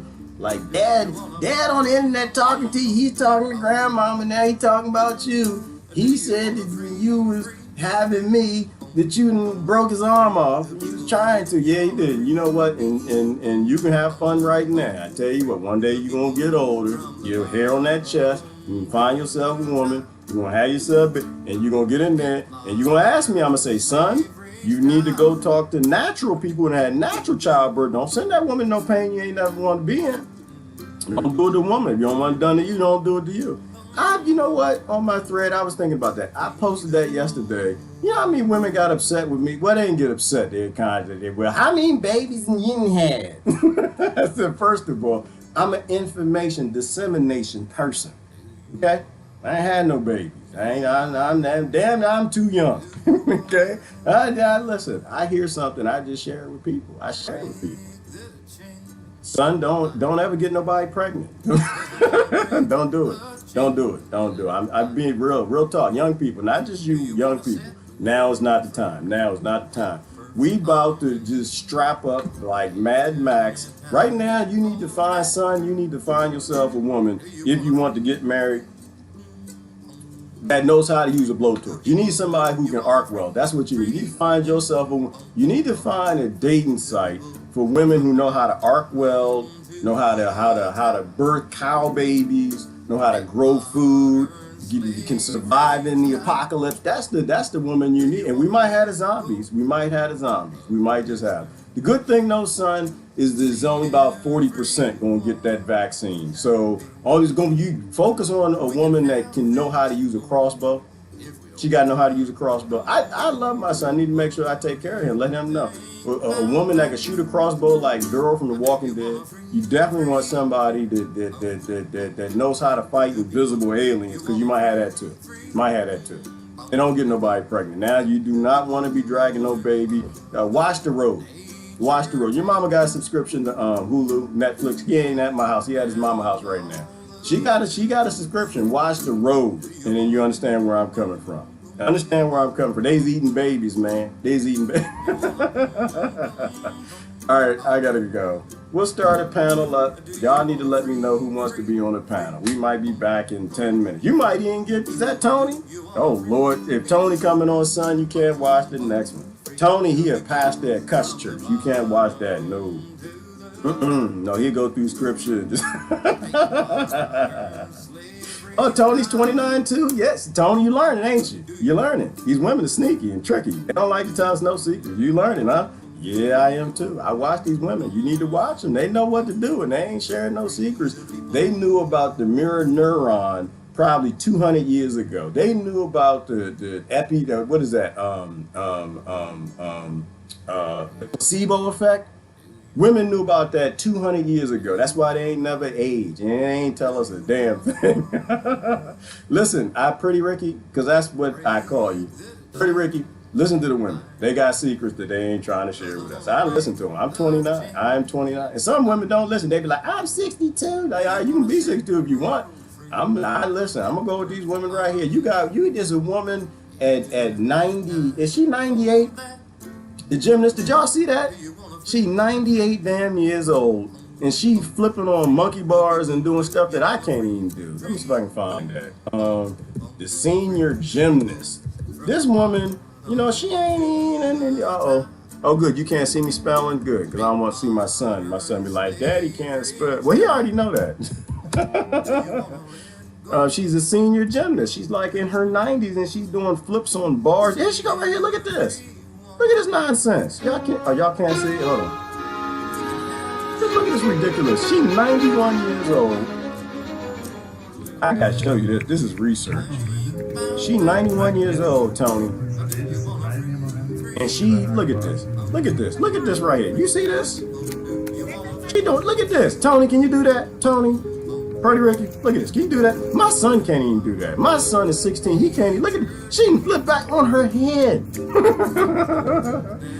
at this. Then she rolled over on her neck doing flips. And look at this. And she got a little booty too. Look at this. Y'all seen this? 91. That's why you ain't, mama, if you done tuned in, this is why I give you a hard time, because you ain't got no excuses. You ain't got no excuses. You need to be look at she jumping, kicking in the air. If Tony did that, he would break his hip. Look at it. Then she flipped over, came back, now she was swimming, put her hand, look at this. Look at this. And she ain't in even the water doing water gymnastics on her head. And if Tony did that, he'd break his neck. He'd break his neck. So would I. Look at this. They knew. They knew a long time ago. That's why I said, y'all don't trust these women. They got secrets, and one of them secrets is you don't let nobody. All right, don't let nobody. Anyway, this is Gerard. I gotta go. I guess we're gonna do a panel afterwards. Let a few people speak to peace. If you want to speak your piece, look at that. Grandma got a little booty. Look right there. Look right there.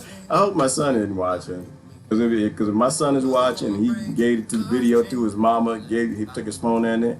His mama be like, look, and this is why I divorced your father. This is why. This is what right here. Just you hear everything. Everything he said in the last 15 minutes. This is why I ain't with his raggedy behind. This is why you don't trust your father, son. Look, he looking at somebody, and she's 91. She's 91, and he's saying, look, turn this off. Turn it off.